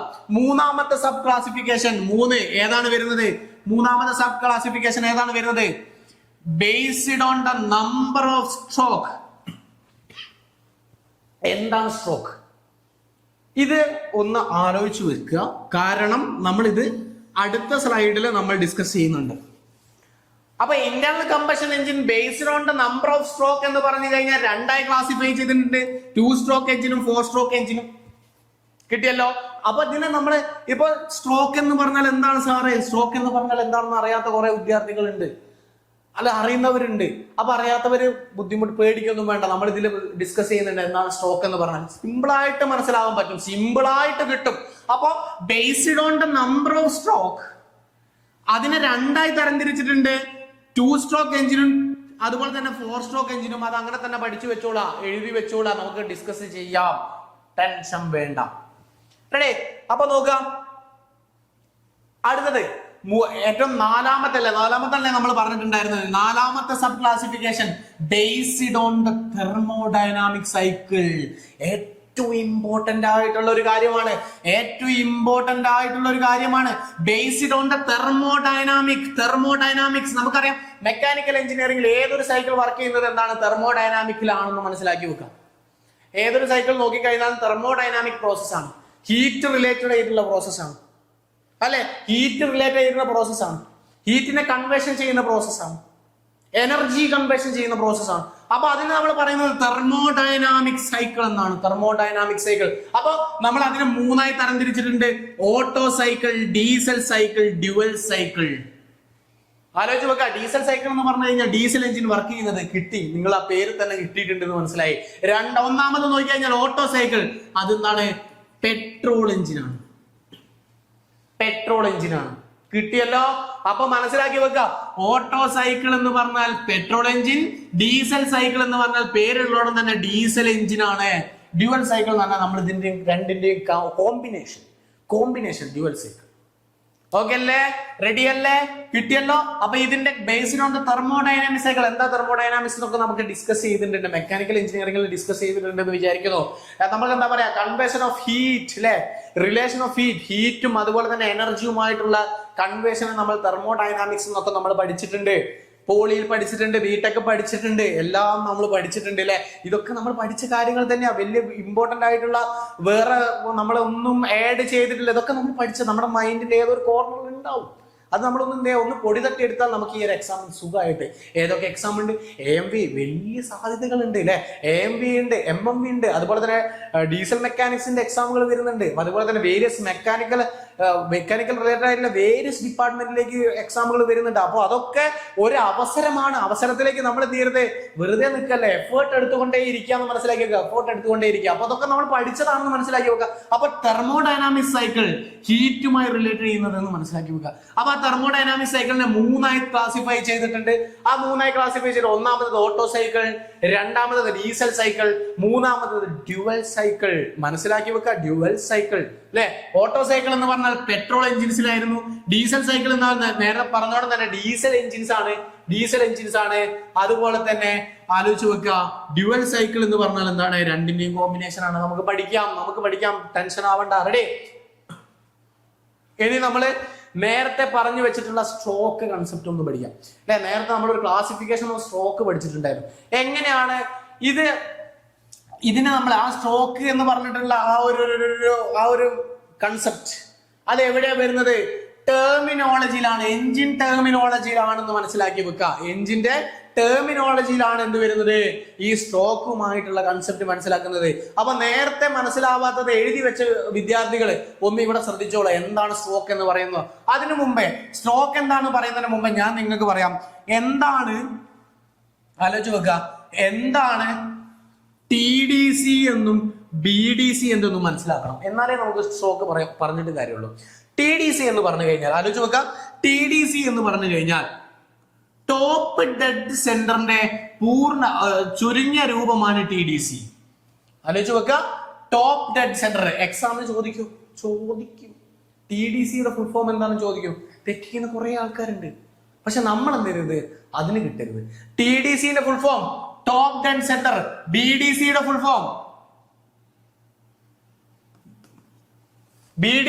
Form bottom dead centre. Okay, ഇവിടെ B ആണ്, ആലോചിച്ച് വെക്കണം. Bottom dead centre BDC. രണ്ട് കാര്യങ്ങൾ പഠിച്ചു. അതായത് ടോപ്പ് ഡെഡ് സെന്റർ എന്ന് പറഞ്ഞാൽ TDC ആണ്, ബോട്ടം ഡെഡ് സെന്റർ എന്ന് പറഞ്ഞാൽ BDC ആണെന്ന് നമ്മൾ പഠിച്ചു. അപ്പൊ എന്താണ് ഈ കൺസെപ്റ്റ് എന്ന് പറയല്ലേ? നോക്കുക, ഇതെന്താണ്? ഒരു പിസ്റ്റൺ സിലിണ്ടർ അറേഞ്ച്മെന്റ് ആണ്. ഈ സിലിണ്ടറിന്റെ ഉള്ളിൽ എന്തുണ്ട്? ഇതൊരു സിലിണ്ടർ ആണെന്ന് മനസ്സിലാക്കി വെക്കുക. ഈ സിലിണ്ടറിന്റെ ഉള്ളിൽ എന്തുണ്ട്? ഒരു പിസ്റ്റൺ ഉണ്ട്. ഇതാ ഇങ്ങനെ ഒരു പിസ്റ്റൺ ഉണ്ട്. പിസ്റ്റന്റെ മൂവ്മെന്റ് എന്തായിരുന്നു? Reciprocating movement, up and down movement അല്ലെ? പിസ്റ്റൺ മൂവ് ചെയ്യുന്നതാണ് അപ്പ് ആൻഡ് ഡൗൺ മൂവ്മെന്റ് ആണ്. ഈ അപ്പ് ആൻഡ് ഡൗൺ മൂവ്മെന്റ് ചെയ്യുന്ന സമയത്ത് നോക്കൂ, ഇവിടെ ഞാനിതാ എന്റെ ഈ ഒരു കൈ ശ്രദ്ധിക്കാം. Piston up and down movement, piston connect ചെയ്തിട്ടുള്ളത് ഈ കണക്ടിംഗ് റോഡ് വഴി എന്തുണ്ട്? ക്രാങ്ക് ഷാഫ്റ്റുമായിട്ട് കണക്ട് ചെയ്തിട്ടുണ്ട് നമുക്കറിയാം. ഇതൊക്കെ ബേസിക് കാര്യമാണ്, നമുക്ക് അറിയുന്ന കാര്യം തന്നെയാണ്. അപ്പൊ പിസ്റ്റൺ കണക്ടിംഗ് റോഡുമായി ക്രാങ്ക് ഷാഫ്റ്റുമായിട്ട് കണക്ട് ചെയ്തിട്ടുണ്ട്. അപ്പൊ നോക്കാം, പിസ്റ്റന്റെ മൂവ്മെന്റ് എന്തായിരുന്നു? അപ്പ് ആൻഡ് ഡൗൺ മൂവ്മെന്റ് ആയിരുന്നു, റെസിപ്രോക്കേറ്റിംഗ് മൂവ്മെന്റ് ആയിരുന്നു. എങ്ങനെയാണ് ചെയ്യുന്നത്? പിസ്റ്റൻ ഇങ്ങനെയല്ലേ പോകുന്നത്? ആലോചിച്ച് നോക്ക്, പിസ്റ്റന്റെ മൂവ്മെന്റ് അപ്പ് ആൻഡ് ഡൗൺ ഇങ്ങനെയല്ലേ? അപ്പൊ ആലോചിച്ച് വെച്ചോ, ഞാൻ പറയുന്നത് കൺസെപ്റ്റ് നിങ്ങളുടെ മനസ്സിൽ ഒന്നൊന്ന് ആലോചിച്ചു. ഇതാ പിസ്റ്റൺ, ഞാനിതാ മേലേക്ക് പോയി താഴേക്ക് വന്നു. അപ്പൊ പിസ്റ്റൺ ഒരു ടോപ്പ് ലെവലിലെത്തും. പിസ്റ്റൺ ഈ സിലിണ്ടറിന്റെ ഉള്ളില് പോവാൻ പറ്റില്ല, അപ്പ് ആൻഡ് ഡൗൺ മോഷൻ ചെയ്യാൻ പറ്റില്ല, ഏറ്റവും ടോപ്പ് മോസ്റ്റ് പൊസിഷനെയാണ് നമ്മൾ എന്ത് പറയുന്നത്? TDC എന്ന് പറയുന്നത്. റെഡി അല്ലേ? അതായത് പിസ്റ്റൺ നമ്മളുടെ സിലിണ്ടറിനുള്ളിൽ ഏറ്റവും ടോപ്പ് മോസ്റ്റ് പൊസിഷനിൽ എവിടെ എത്തുമോ അതിനെ നമ്മൾ TDC എന്ന് പറയുന്നു. അപ്പൊ നമുക്കുള്ള സംശയം, സാറേ പിസ്റ്റൺ ഇവിടം വരെ എത്തൂതാ, ഈ വരെ എത്തും? ഒരിക്കലുമില്ല. പിസ്റ്റൺ ഒരു ക്ലിയറൻസ് വോളിയം ക്രിയേറ്റ് ചെയ്തതിന് മാത്രമാണ്. അവിടെ ഒരു ക്ലിയറൻസ് വോളിയം ഉണ്ട്. എന്താണ് നമ്മൾ പറയാം? അവിടെ ഒരു ഫ്യൂവല് ബേൺ ചെയ്യാൻ വേണ്ടിയിട്ട്, ആലോചിച്ച് നോക്കുക, ഫ്യൂവല് ബേൺ ചെയ്യാൻ വേണ്ടിയിട്ടുള്ള ഒരു ഏരിയ ബാക്കി വെച്ചതിന് ശേഷമാണ് നമ്മൾ പിസ്റ്റൺ മൂവ് ചെയ്യാൻ. അവിടെ അങ്ങനെ ഒരു സ്ഥലം ബാക്കി വെക്കും. അപ്പോ ആലോചിച്ച് നോക്കുക, പിസ്റ്റൺ ഈ സിലിണ്ടറിനുള്ളിൽ ഏറ്റവും ടോപ്പിലെത്തുന്ന ആ പൊസിഷൻ നമ്മൾ പറയുന്ന പേര് TDC. കിട്ടിയോ? സംശയമൊന്നുമില്ലല്ലോ, കിട്ടിയിട്ടുണ്ടല്ലോ. അടുത്തത് BDC എന്ന് പറഞ്ഞാൽ എന്താണ്? ആലോചിച്ച് നോക്ക്. ബോട്ടം എന്ന് പറഞ്ഞാൽ വേറെന്താ? പിസ്റ്റൺ ഏറ്റവും താഴത്തെത്തുന്ന പോയിന്റ്. ഇവിടെ നോക്കിയതാ, ഇതാണ് ഇതിന്റെ പോയിന്റ്, ഏറ്റവും താഴത്തെത്തുന്ന പോയിന്റ്. ഇതിന്റെ താഴോട്ട് പിസ്റ്റൺ പോവോ? ഇല്ല, ഒരിക്കലും പോവാ. പിസ്റ്റന്റെ ഹെഡ് ആണ് കേട്ടോ. പിസ്റ്റന്റെ ഹെഡ് ഇവിടെ ഡോട്ടഡ് ആയിട്ട് വര കൊടുത്തിട്ടുണ്ട്. പിസ്റ്റന്റെ ഹെഡ് അതിന്റെ താഴത്തേക്ക് പിസ്റ്റന്റെ ഹെഡ് പോവില്ല. ഓക്കെ, മേലേക്ക് നോക്കിക്കഴിഞ്ഞാൽ ഈ ഒരു ലൈന്, വേറൊരു ലൈന്. ഓക്കെ, മേലേക്ക് നോക്കിക്കഴിഞ്ഞാൽ ഈ ഒരു ലൈന്, അതിന്റെ മേലേക്ക് പിസ്റ്റന്റെ ഹെഡ് പോകുമോ? ഇല്ല. റെഡി? അപ്പൊ അതിനെയാണ് നമ്മൾ എന്ത് പറയുന്നത്? TDCയും BDCയും ക്ലാസിഫൈ ചെയ്തിട്ടുണ്ടായിരുന്നത്. TDCയും BDCയുമായി ക്ലാസിഫൈ ചെയ്തിട്ടുണ്ടായിരുന്നത് മനസ്സിലാക്കി വെക്കാം. റെഡി? കിട്ടിയല്ലോ? ആ രണ്ട് കൺസെപ്റ്റ് കിട്ടിയല്ലോ? ഇനി പറയണോ? വേണ്ടല്ലോ? കിട്ടി. റെഡി? ഓക്കെ, ഇനി നമുക്ക് TDCയും BDCയും ഓൾറെഡി മനസ്സിലായിട്ടുണ്ട്. അപ്പൊ ഇതിൽ തന്നെ വേറെ കുറെ കാര്യങ്ങൾ പഠിക്കാനുണ്ട്. അതുകൊണ്ടാണ് ഞാൻ അത് മയച്ചു കളഞ്ഞിട്ടുണ്ടായിരുന്നത്. ആലോചിച്ച് നോക്കുക. അടുത്തത് എന്താണ് സ്ട്രോക്ക്? ഏറ്റവും ഇമ്പോർട്ടന്റ് ആയിട്ടുള്ള കാര്യം, നേരത്തെ നമുക്ക് കൺഫ്യൂസിംഗ് ആയിട്ടുള്ള കാര്യം, എന്താണ് സ്ട്രോക്ക് എന്ന് ചോദിച്ചു കഴിഞ്ഞാൽ TDC മുതൽ BDC വരെയുള്ള ഈ ലെങ്തിനെയാണ് നമ്മൾ എന്ത് പറയുന്നത്? സ്ട്രോക്ക് എന്ന് പറയുന്നത്. അപ്പൊ നിങ്ങൾക്ക് കിട്ടിയിട്ടുണ്ടോ? ഞാൻ സ്ട്രോക്ക് എന്ന് പറഞ്ഞപ്പോൾ നിങ്ങൾക്ക് ഏകദേശം കൺസെപ്റ്റ് മതി. TDC എന്ന് പറഞ്ഞാൽ ഏറ്റവും പിസ്റ്റൺ സിലിണ്ടറിനുള്ളിൽ ഏറ്റവും ടോപ്പ് മോസ്റ്റ് പൊസിഷൻ എവിടം വരെ പോകുമോ അതിനെ TDC. പിസ്റ്റൺ സിലിണ്ടറിനുള്ളിൽ ഏറ്റവും ബോട്ടം മോസ്റ്റ്, ഏറ്റവും താഴത്തെ എവിടെ വരെ പോകുമോ അതിനെ BDC എന്ന് പറയും. അപ്പൊ ഇത് രണ്ടും തമ്മിലുള്ള ഈ ഡിസ്റ്റൻസ് മനസ്സിലായോ? ആ ഡിസ്റ്റൻസ് നമ്മൾ പറയുന്ന പേരെന്താ? സ്ട്രോക്ക്. അതിനെ പറയുന്ന പേരെന്താ? സ്ട്രോക്ക്. നമ്മുടെ ഹൃദയാഘാതം ആ സ്ട്രോക്ക് അല്ല കേട്ടോ, ഈ സ്ട്രോക്ക്. ആലോചിച്ച് നോക്കുക. അപ്പൊ റെഡി? സ്ട്രോക്ക് എന്ന് കിട്ടി. അപ്പൊ നിങ്ങളുടെ മനസ്സിൽ വന്നു നമ്മൾ യൂസ് ചെയ്യുന്ന 2 സ്ട്രോക്ക് വണ്ടികൾ. എന്താണ് 2 സ്ട്രോക്ക് വണ്ടികൾ? ഒന്ന് കണക്ട് ചെയ്ത് നോക്ക്. അതായത് പിസ്റ്റൺ TDC മുതൽ BDC വരെ പോയി കഴിഞ്ഞാൽ അതിനെ ഒരു സ്ട്രോക്ക് എന്നാ പറയാം. പിസ്റ്റൺ TDC മുതൽ BDC വരെ പോയി കഴിഞ്ഞാൽ അതിനെ നമ്മൾ എന്ത് പറയുന്നത്? 1 സ്ട്രോക്ക് എന്നാ പറയാം. അപ്പൊ 2 സ്ട്രോക്ക് എന്ന് പറഞ്ഞാൽ എന്താ? പിസ്റ്റൺ TDC മുതൽ BDC വരെ പോയി, BDC വീണ്ടും TDCയിലേക്ക് എത്തി, അതിനെ 2 വട്ടം അപ്പ് ആൻഡ് ഡൗൺ മൂവ്മെന്റ് ചെയ്തില്ലേ, അതിന് നമ്മൾ എന്ത് പറയുന്നു? സ്ട്രോക്ക് എന്ന് പറയും. ഈ കൺസെപ്റ്റ് 1 സ്ട്രോക്ക് എന്ന് പറഞ്ഞാൽ എന്തായിരിക്കണം? TDC മുതൽ BDC വരെ പോയിട്ടുള്ള ഒറ്റ സൈക്കിൾ, അതിനെ നമ്മൾ 1 സ്ട്രോക്ക്, ഒരു സ്ട്രോക്ക് എന്ന് പറയുന്നു. റെഡി? അപ്പൊ 2 സ്ട്രോക്ക് എന്ന് പറഞ്ഞാൽ എന്താണ്? പിസ്റ്റൺ എന്ത് ചെയ്തു? TDC BDCയിലെത്തി, വീണ്ടും BDC TDCയിലേക്ക് എത്തി. 2 കൺസെപ്റ്റ് മനസ്സിലായി? 2 കൺസെപ്റ്റ് മനസ്സിലായി? റെഡി? അപ്പൊ നമ്മുടെ വണ്ടികൾ 2 സ്ട്രോക്ക് വണ്ടികൾ, ചേതക്ക് പോലുള്ള വണ്ടികൾ അല്ലെ, 2 സ്ട്രോക്ക് വണ്ടികൾ, നിരത്തില് നല്ല സൗണ്ട് ഉണ്ടാക്കി പോകുന്ന വണ്ടികൾ, 2 സ്ട്രോക്ക് അല്ലെ, നമ്മുടെ ഫ്യൂവലിന്റെ കൂടെ ഓയിൽ മിക്സ് ചെയ്ത് നമ്മൾ പോകുന്ന വണ്ടികൾ അല്ലെ, എസ്പെഷ്യലി എല്ലാ ബോയ്സിനും നമുക്ക് ക്ലിയർ ചെയ്തിട്ടുണ്ടാവും, ഗേൾസിനും അറിയാം. ഒന്ന് ആലോചിച്ച് നോക്കുക. RX-100 ഒക്കെ പോലുള്ള വണ്ടികൾ 2 സ്ട്രോക്ക് വണ്ടികളാണ്. അപ്പൊ എന്താ 2 സ്ട്രോക്ക് എന്ന് മനസ്സിലായോ? അപ്പൊ സ്ട്രോക്ക് എന്താണെന്ന് മനസ്സിലായോ? സംശയമുണ്ടോ? ഇല്ലല്ലോ. കിട്ടിയല്ലോ. TDC എന്താണെന്ന് കിട്ടിയല്ലോ, BDC എന്താണെന്ന് കിട്ടിയല്ലോ. റെഡി? ഇനി അടുത്തത് ഇതേ ഫിഗർ തന്നെ നമുക്ക് അടുത്തത് പഠിക്കാനുണ്ട്, അതുകൊണ്ടാണ് ഞാൻ ഇത് വായിക്കുന്നത് കേട്ടോ. റെഡി? അടുത്തത് ക്ലിയറൻസ് വോളിയം എന്താണ് ക്ലിയറൻസ് വോളിയം? ഞാൻ നേരത്തെ പറഞ്ഞു, പിസ്റ്റൺ TDCയിൽ എത്തുന്ന ആ ഒരു ഏരിയ ഉണ്ടല്ലോ, പിസ്റ്റൺ TDC എന്ന് പറഞ്ഞാൽ പിസ്റ്റൺ ടോപ്പ് മോസ്റ്റിൽ എത്തുന്ന ഏരിയയുടെ മുകളിലുള്ള ഭാഗങ്ങൾ, പിസ്റ്റൺ ടോപ്പ് മോസ്റ്റിൽ എത്തുന്ന ഏരിയയുടെ മുകളിലുള്ള ഭാഗങ്ങൾ, ഈ ഒരു ഏരിയ, അതിനെ പറയുന്ന പേരാണ് ക്ലിയറൻസ് വോളിയം. ആലോചിച്ച് വെച്ചോ. ഇതാ പിസ്റ്റൺ എങ്ങനെ പോയടാ? TDC എന്ന് പറഞ്ഞ ടോപ്പ് ഡെഡ് സെന്റർ, ആ ടോപ്പ് ഡെഡ് സെന്ററിന്റെ മുകളിലേക്ക് പിസ്റ്റൺ പോവില്ല എന്ന് നമ്മൾ പഠിച്ചിട്ടുണ്ട്. അപ്പൊ മുകളിലേക്ക് പോയിന്നില്ലെങ്കിൽ മുകളിലെ ഈ ഏരിയ നമ്മൾ പറയുന്ന പേര് ക്ലിയറൻസ് വോളിയം എന്നാ. അപ്പൊ അടുത്ത സംശയം, അങ്ങനെയാണെങ്കിൽ ഈ TDCക്കും BDCക്കും ഇടയിലുള്ള ഈ ഒരു ഏരിയ നമ്മൾ പറയുന്ന പേരെന്താണ്? TDCക്കും BDCക്കും ഏരിയയിൽ പറയുന്ന പേര് സ്ട്രോക്ക് എന്നായിരുന്നു. ആ ഡിസ്റ്റൻസിന് സ്ട്രോക്ക് എന്നാ. പക്ഷെ അവിടെയുള്ള വോളിയത്തിന് എന്താ പറയാ? ഇതൊരു സിലിണ്ടറിക്കൽ ആയിട്ടുള്ള ഒരു ഒബ്ജക്റ്റ് അല്ലേ? പിസ്റ്റൺ എന്ന് പറഞ്ഞാൽ സിലിണ്ടറിക്കൽ ആയിട്ടുള്ള ഒബ്ജക്റ്റ് അല്ലേ? ഈ TDC മുതൽ BDC വരെയുള്ള ലെങ്ത്, TDC മുതൽ BDC വരെയുള്ള ലെങ്തിന് നമ്മൾ സ്ട്രോക്ക് എന്ന് പറഞ്ഞു. അപ്പൊ അവിടെയുള്ള വോളിയത്തിന് എന്താ പറയാ? അതിന് നമ്മൾ പറയുന്ന പേരാണ്, ആലോചിച്ച് വെച്ചോ, സ്വെപ്റ്റ് വോളിയം. അതിനെ പറയുന്ന പേരെന്താണ്? Swept volume. കിട്ടിയല്ലോ. സംശയം തീർന്നല്ലോ. അപ്പൊ 2 വോളിയങ്ങളാണുള്ളത്. ഒന്ന് clearance volume, 2 swept volume. Clearance volume എന്ന് പറഞ്ഞു കഴിഞ്ഞാൽ TDCക്ക് മുകളിലുള്ള കമ്പഷൻ ചേംബറിന്റെ ഏരിയ. ഇവിടെയാണ് നമ്മൾ എന്ത് ചെയ്യുന്നത്? ഇവിടെയാണ്, ആലോചിച്ച് വെക്കുക, ഇവിടെയാണ് എന്ത് ചെയ്യുന്നതാ? ഇവിടെയാണ് നമ്മുടെ ഫ്യൂവലൊക്കെ ബേൺ ചെയ്യുന്നത്. അപ്പൊ ആ ഏരിയ നമ്മൾ ക്ലിയറൻസ് വോളിയം എന്നും, ഈ പിസ്റ്റൺ മൂവ് ചെയ്യുന്ന ഏരിയയിലെ വോളിയത്തിന് നമ്മൾ സ്വെപ്റ്റ് വോളിയം എന്ന് പറയുന്നു. റെഡി? അപ്പൊ അടുത്ത സംശയം, എഞ്ചിന്റെ total volume CC, cubic capacity എന്ന് പറയുന്നത് CC, എഞ്ചിൻ CC എന്ന് പറയുന്നത് നമ്മള് നിത്യ ജീവിതത്തിൽ ഏറ്റവും കൂടുതൽ യൂസ് ചെയ്യുന്ന ഒരു ഭാഗം CC. എത്ര CC ഉണ്ടാ എന്റെ വണ്ടി എന്ന് നമ്മൾ ചോദിക്കാറുണ്ട് അല്ലെ? 150 CC ആണ്, 250 CC ആണെന്നൊക്കെ നമ്മൾ പറയുന്നുണ്ട്. അപ്പോ എന്താണ് എഞ്ചിൻ കപ്പാസിറ്റി എന്ന് ചോദിച്ചു കഴിഞ്ഞാൽ എങ്ങനെ മനസ്സിലാക്കാം? എഞ്ചിൻ കപ്പാസിറ്റി എന്ന് പറഞ്ഞു കഴിഞ്ഞാൽ നോക്കൂ, ഈ എൻറ്റർ ഏരിയയുടെ വോളിയത്തിനെ നമ്മൾ പറയുന്നത്. അപ്പൊ നോക്കാം, അതിന് നമ്മൾ ടോട്ടൽ വോളിയം എന്ന് പറയുന്നു. വെയിറ്റ് ചെയ്യൂ, അതിന് നമ്മൾ എന്താ പറയുന്നത്? ടോട്ടൽ വോളിയം T എന്ന് കൊടുത്തു. അതെന്തായിരിക്കും? ക്ലിയറൻസ് വോളിയവും പ്ലസ് സ്വെപ്റ്റ് വോളിയവും തമ്മിൽ കൂട്ടിക്കഴിഞ്ഞാൽ ടോട്ടൽ വോളിയം. ഈ ഒരു എക്സ്പ്രഷൻ പഠിച്ചിരിക്കണം കേട്ടോ. ഓട്ടോമൊബൈൽ എക്സാമ്പിൾ ചില എക്സ്പ്രഷൻ ഒക്കെ ഏറ്റവും ഇമ്പോർട്ടന്റ് ആണെന്ന് നമുക്കറിയാം. ഓട്ടോമൊബൈൽ എക്സാമ്പിൾ ചില എക്സ്പ്രഷൻ ഒക്കെ ഏറ്റവും ഇമ്പോർട്ടന്റ് ആണ്, കാരണം റിപ്പീറ്റ് അടിച്ച് ചോദിക്കാറുണ്ട്.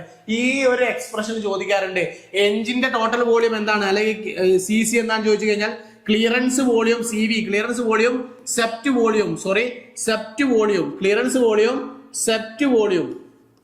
സെപ്റ്റ് വോളിയം തമ്മിലുള്ള ആഡിങ് കൂട്ടിക്കഴിഞ്ഞാൽ നമുക്ക് ടോട്ടൽ വോളിയം കിട്ടിയല്ലോ.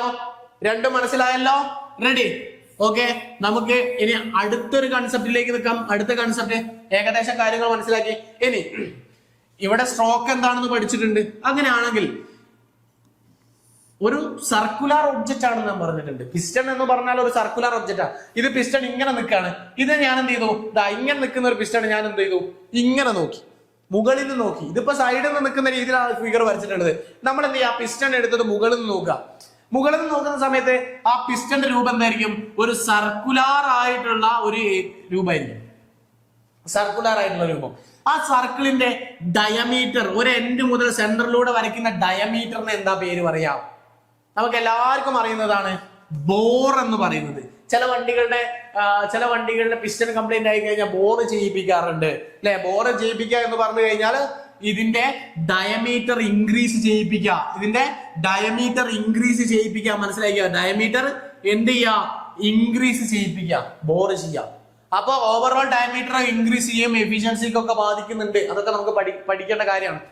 റെഡി? അപ്പൊ ബോർ എന്ന് പറഞ്ഞു കഴിഞ്ഞാൽ ഈ ഡയമീറ്ററിനെയാണ് നമ്മൾ എന്ന് പറയുന്നത് ബോർ എന്ന് പറഞ്ഞു കഴിഞ്ഞാൽ. റേഡിയസ് അല്ല കേട്ടോ, ഒരിക്കലും റേഡിയസ് അല്ല. റേഡിയസ് എന്ന് പറഞ്ഞാൽ ആലോചിച്ച് നോക്കണം. റേഡിയസ് ചിലർ തെറ്റിപ്പോകുന്ന കാര്യമാണ്. റേഡിയസ് അല്ലേ എന്ന് ചിലർ എക്സാമില് റേഡിയസ് എന്ന് കാണുമ്പോൾ, റേഡിയസ് എന്ന് പറഞ്ഞാൽ സെൻട്രൽ ലൈൻ ഒരു ഏരിയയിലേക്ക്, ഏതെങ്കിലും സർക്കിളിന്റെ ഒരു പോയിന്റിലേക്ക് വരയ്ക്കുന്നത്. ഡയമീറ്റർ എന്ന് പറഞ്ഞാല് ഒരു പോയിന്റിന്റെ സെൻട്രൽ ലൈനിലൂടെ അടുത്ത പോയിന്റിലേക്ക് വരയ്ക്കുന്ന ആ ഒരു പോയിന്റിന് സെൻട്രൽ ലൈനിലൂടെ ടച്ച് ചെയ്ത് അടുത്ത പോയിന്റിലേക്ക് വരയ്ക്കുന്ന എൻറ്റയർ ലെങ്തിനാണ് ഡയമീറ്റർ എന്ന് പറയുന്നത്. അപ്പോ ഡയമീറ്റർ ആണെന്ന് പറയുന്നത് ബോർ എന്ന് പറഞ്ഞാല്. റെഡി? അപ്പോ പിന്നെ നമുക്ക് ഇവിടെ ഉള്ളത് ഇൻലെറ്റ് മാനിഫോൾഡ്. നമ്മൾ ഓൾറെഡി ഡിസ്കസ് ചെയ്യുന്നുണ്ട്. ഈ രണ്ട് കാര്യങ്ങൾ നമ്മൾ ടെർമിനോളജിന്റെ ഭാഗത്ത് പറയേണ്ടതല്ല, അത് കോമ്പോണൻസിന്റെ ഭാഗത്ത് പറയുന്നതാണ്. ഈ ഒരു ഫിഗർ ഇങ്ങനെ കണ്ടപ്പോൾ പറഞ്ഞു എന്നേ ഉള്ളൂ. റെഡി അല്ലേ? കൺസെപ്റ്റ് മനസ്സിലായിട്ടുണ്ടോ? സ്ട്രോക്ക് എന്താണെന്ന് മനസ്സിലായിട്ടുണ്ട്. TDC എന്താണെന്നും BDC എന്താണെന്നും ബോർ എന്താണെന്നും മനസ്സിലാക്കി. ക്ലിയറൻസ് വോളിയം എന്താണെന്ന് മനസ്സിലാക്കി. TDC മുതൽ BDC വരെയുള്ള ആ വോളിയത്തിന് നമ്മൾ പറയുന്നത് സ്വെപ്റ്റ് വോളിയം എന്നാണെന്ന് മനസ്സിലാക്കി. ഈ മൂന്നാല് കാര്യങ്ങൾ ഈ ഒരൊറ്റ ഫിഗറിൽ നിന്ന് ക്വസ്റ്റ്യൻ കിട്ടുമോ? ക്വസ്റ്റ്യൻ വരൂലേ? ഇമ്പോർട്ടന്റ് അല്ലേ? പഠിച്ചു വെക്കൂലേ? പഠിച്ചു വെച്ചോളണം. റെഡി? ഈ ചോദ്യം ഈ ഒരു ഭാഗത്ത് നിന്നൊന്നും യാതൊരു വിധത്തിൽ നമ്മൾ കോംപ്രമൈസ് ചെയ്യാൻ നിൽക്കരുത്. ഇതൊക്കെ ബേസിക് ആണ്. ഞാൻ ഈ ഒരു ഭാഗത്തിൽ നമ്മൾ ഡിസ്കസ് ചെയ്യുന്നത് എന്താണെന്ന് അറിയാം, ഇതൊക്കെ ഒരു ബേസിക് ക്വസ്റ്റ്യൻസ് ആണ്.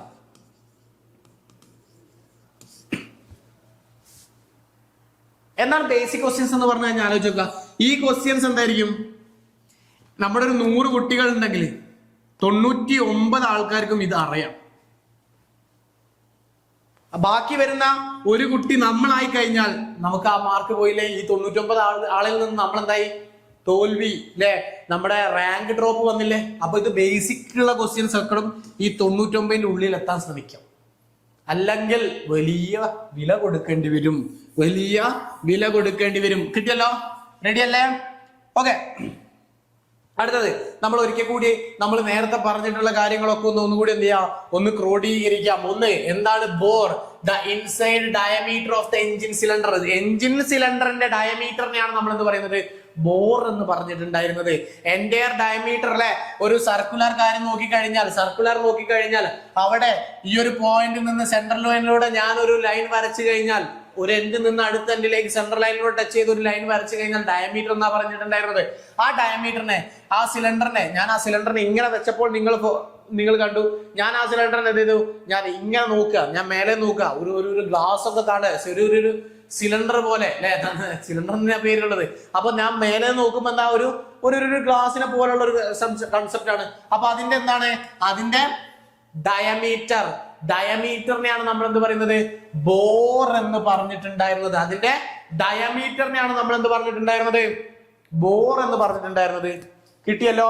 രണ്ടാമത്തത് എന്താണ്? TDC, top dead centre. The highest point the piston reaches in the cylinder. അത് തന്നെയല്ലേ നമ്മൾ മലയാളത്തിൽ പറഞ്ഞിട്ടുണ്ടായിരുന്നത് അല്ലെ? പിസ്റ്റൺ സിലിണ്ടറിന്റെ ഉള്ളിൽ എത്താവുന്ന മാക്സിമം ഹൈയസ്റ്റ് പോയിന്റാണ് നമ്മൾ എന്ന് പറയുന്നത് TDC എന്ന് പറഞ്ഞിട്ടുണ്ടായിരുന്നത്. സംശയമുണ്ടോ? ഇല്ലല്ലോ, സംശയമൊന്നും ഉണ്ടാവണ്ട. അടുത്തത് മൂന്നാമത് BDC എന്ന് പറഞ്ഞാൽ എന്താണ്? BDC, bottom dead centre. Full form പഠിച്ചിരിക്കണം. ഒരിക്കൽ കൂടി പറയുന്നു, ഫൈനലായിട്ട് പറയുന്നു. ഫുൾ ഫോം പഠിക്കാതെ യാതൊരു മുന്നേറ്റത്തിനും നിൽക്കരുത്. ഈ ഒരു കാര്യത്തിന്റെ ഫുൾ ഫോം പഠിക്കാതെ യാതൊരു മുന്നേറ്റം ഞാൻ പഠിച്ചു എന്ന് എന്തെങ്കിലും അഹങ്കരിക്കരുത്. ഈ കാര്യത്തിനൊക്കെ ഫുൾ ഫോം നമ്മൾ പഠിച്ചിരിക്കണം. റെഡി? എന്താണ് lowest point the piston reaches the cylinder? സിലിണ്ടറിന്റെ ഉള്ളിൽ എത്താൻ പറ്റുന്ന ലോവസ്റ്റ് പോയിന്റിനെയാണ് നമ്മൾ എന്ന് പറയുന്നത് BDC. കിട്ടിയോ? കിട്ടിയില്ലേ? ഇനി അടുത്തത് നാലാമത്തെ പോയിന്റ് സ്ട്രോക്ക്. എന്താണ്? The linear distance between the linear distance the piston travels inside the cylinder between highest and lowest. ഒന്ന് കടുകട്ടി വേർഡ് കൊടുക്കുന്നേ ഉള്ളൂ. അതായത് ലോവസ്റ്റ് പൊസിഷൻ മുതൽ ഹയസ്റ്റ് പൊസിഷൻ വരെ, അല്ലെങ്കിൽ ഹയസ്റ്റ് പൊസിഷൻ മുതൽ ലോവസ്റ്റ്, എങ്ങനെ എഴുതാം? നിങ്ങൾക്ക് എങ്ങനെ എഴുതാം? എങ്ങനെ പഠിച്ചു നോക്കാം. അതായത് ബിറ്റ്വീൻ ഹയസ്റ്റ് പൊസിഷൻ മുതൽ ലോവസ്റ്റ് പൊസിഷൻ വരെയുള്ള സിലിണ്ടറിന്റെ ഉള്ളില് പിസ്റ്റൺ ട്രാവൽ ചെയ്യുന്ന ആ ഡിസ്റ്റൻസിനാണ് TDC മുതൽ BDC വരെ, TDC മുതൽ BDC വരെ, ആലോചിക്കുക, DDC വരെയുള്ള ആ ഡിസ്റ്റൻസിനാണ് നമ്മൾ എന്ന് പറയുന്നത് സ്ട്രോക്ക് എന്ന് പറഞ്ഞിട്ടുണ്ടായിരുന്നത്. അത് തന്നെ അവിടെ പറഞ്ഞിട്ടുണ്ടായിരുന്നത്. The linear distance the piston travel inside the cylinder, അല്ലെ? Between the highest linear distance ആയിരിക്കണം. നേരേക്ക് ആയിരിക്കണം, ചരിഞ്ഞൊന്നും വരയ്ക്കരുത്. ചിലവര് വരയ്ക്കും ഇങ്ങനെ, ചിലവര് വരയ്ക്കും ഇങ്ങനെ. TDC ഇതാണ് BDC. കാര്യമില്ല, ലീനിയർ ഡിസ്റ്റൻസ്, നേർരേഖ പ്രവർത്തനം. റെഡി അല്ലേ? കിട്ടിയല്ലോ? കൺസെപ്റ്റ് മനസ്സിലായല്ലോ? റെഡി? ഈ ഒരു കൺസെപ്റ്റ് ഒക്കെ മനസ്സിലായിട്ടുണ്ട്. ബോർ എന്താണെന്ന് മനസ്സിലായി, TDC എന്താണെന്ന് മനസ്സിലായി, ബോട്ടം ഡെഡ് സെന്റർ എന്താണെന്ന് മനസ്സിലായി, സ്ട്രോക്ക് എന്താണെന്ന് മനസ്സിലായി. സംശയം പാടില്ല. മെക്കാനിക്കൽ ഉദ്യോഗാർത്ഥികളും ഓട്ടോമൊബൈൽ ഉദ്യോഗാർത്ഥികളും അല്ലെങ്കിൽ ഏത് നമ്മുടെ തുല്യത എല്ലാ കുട്ടികളും ഏതൊരു വിദ്യാർത്ഥികൾ നോക്കിക്കഴിഞ്ഞാൽ എന്ത് പറയാം? ഈ ഒരു കൺസെപ്റ്റ് മനസ്സിലാക്കി വെച്ചോളാം. ഈ ഒരു കൺസെപ്റ്റ് മനസ്സിലാക്കി വെച്ചോളാം. അടുത്ത സ്ലൈഡിലേക്ക് പോവാം. മനസ്സിലായിട്ടുണ്ട്? സ്വെപ്റ്റ് വോളിയം എന്താണെന്ന് പഠിച്ചു. ആലോചിച്ച് വെച്ചോ. സ്വെപ്റ്റ് വോളിയം എന്താണ്? സ്വെപ്റ്റ് വോളിയം അതിനെ ഡിനോട്ട് ചെയ്യുന്നത് VS. സ്വെപ്റ്റ് വോളിയത്തെ ഡിനോട്ട് ചെയ്യുന്നത് VS. നമുക്ക് കുറച്ച് എന്തെങ്കിലും ഒന്ന് ആലോചിക്കുക. നമുക്ക് കുറച്ച് എന്തേ ഉള്ളൂ? കുറച്ച് എക്സ്പ്രഷൻസ് ഉള്ളു. ആ എക്സ്പ്രഷൻസ് നമ്മുടെ മനസ്സിൽ ബൈ ഹാർട്ട് ആയിരിക്കണം. അപ്പോൾ സ്വെപ്റ്റ് വോളിയത്തിന് VS എന്ന് പറയുന്നു, also known as displacement volume. അപ്പൊ സ്വെപ്റ്റ് വോളിയത്തിന് നമ്മൾ വേറൊരു പേര് പറയും, ഡിസ്പ്ലേസ്മെന്റ് വോളിയം. ഇമ്പോർട്ടന്റ് ആണോ? ആണ്. കാരണം സ്വെപ്റ്റ് വോളിയത്തിന് പകരം ചിലപ്പോൾ ഡിസ്പ്ലേസ്മെന്റ് വോളിയം എന്നാ ചോദിക്കുക.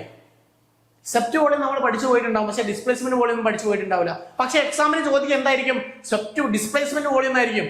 അപ്പം ഈ സ്വെപ്റ്റ് വോളിയം ഡിസ്പ്ലേസ്മെന്റ് വോളിയം ഒന്നാണ്. അപ്പോ also known as displacement volume, this is the volume swept by the piston as it move between two extreme positions TDC BDC.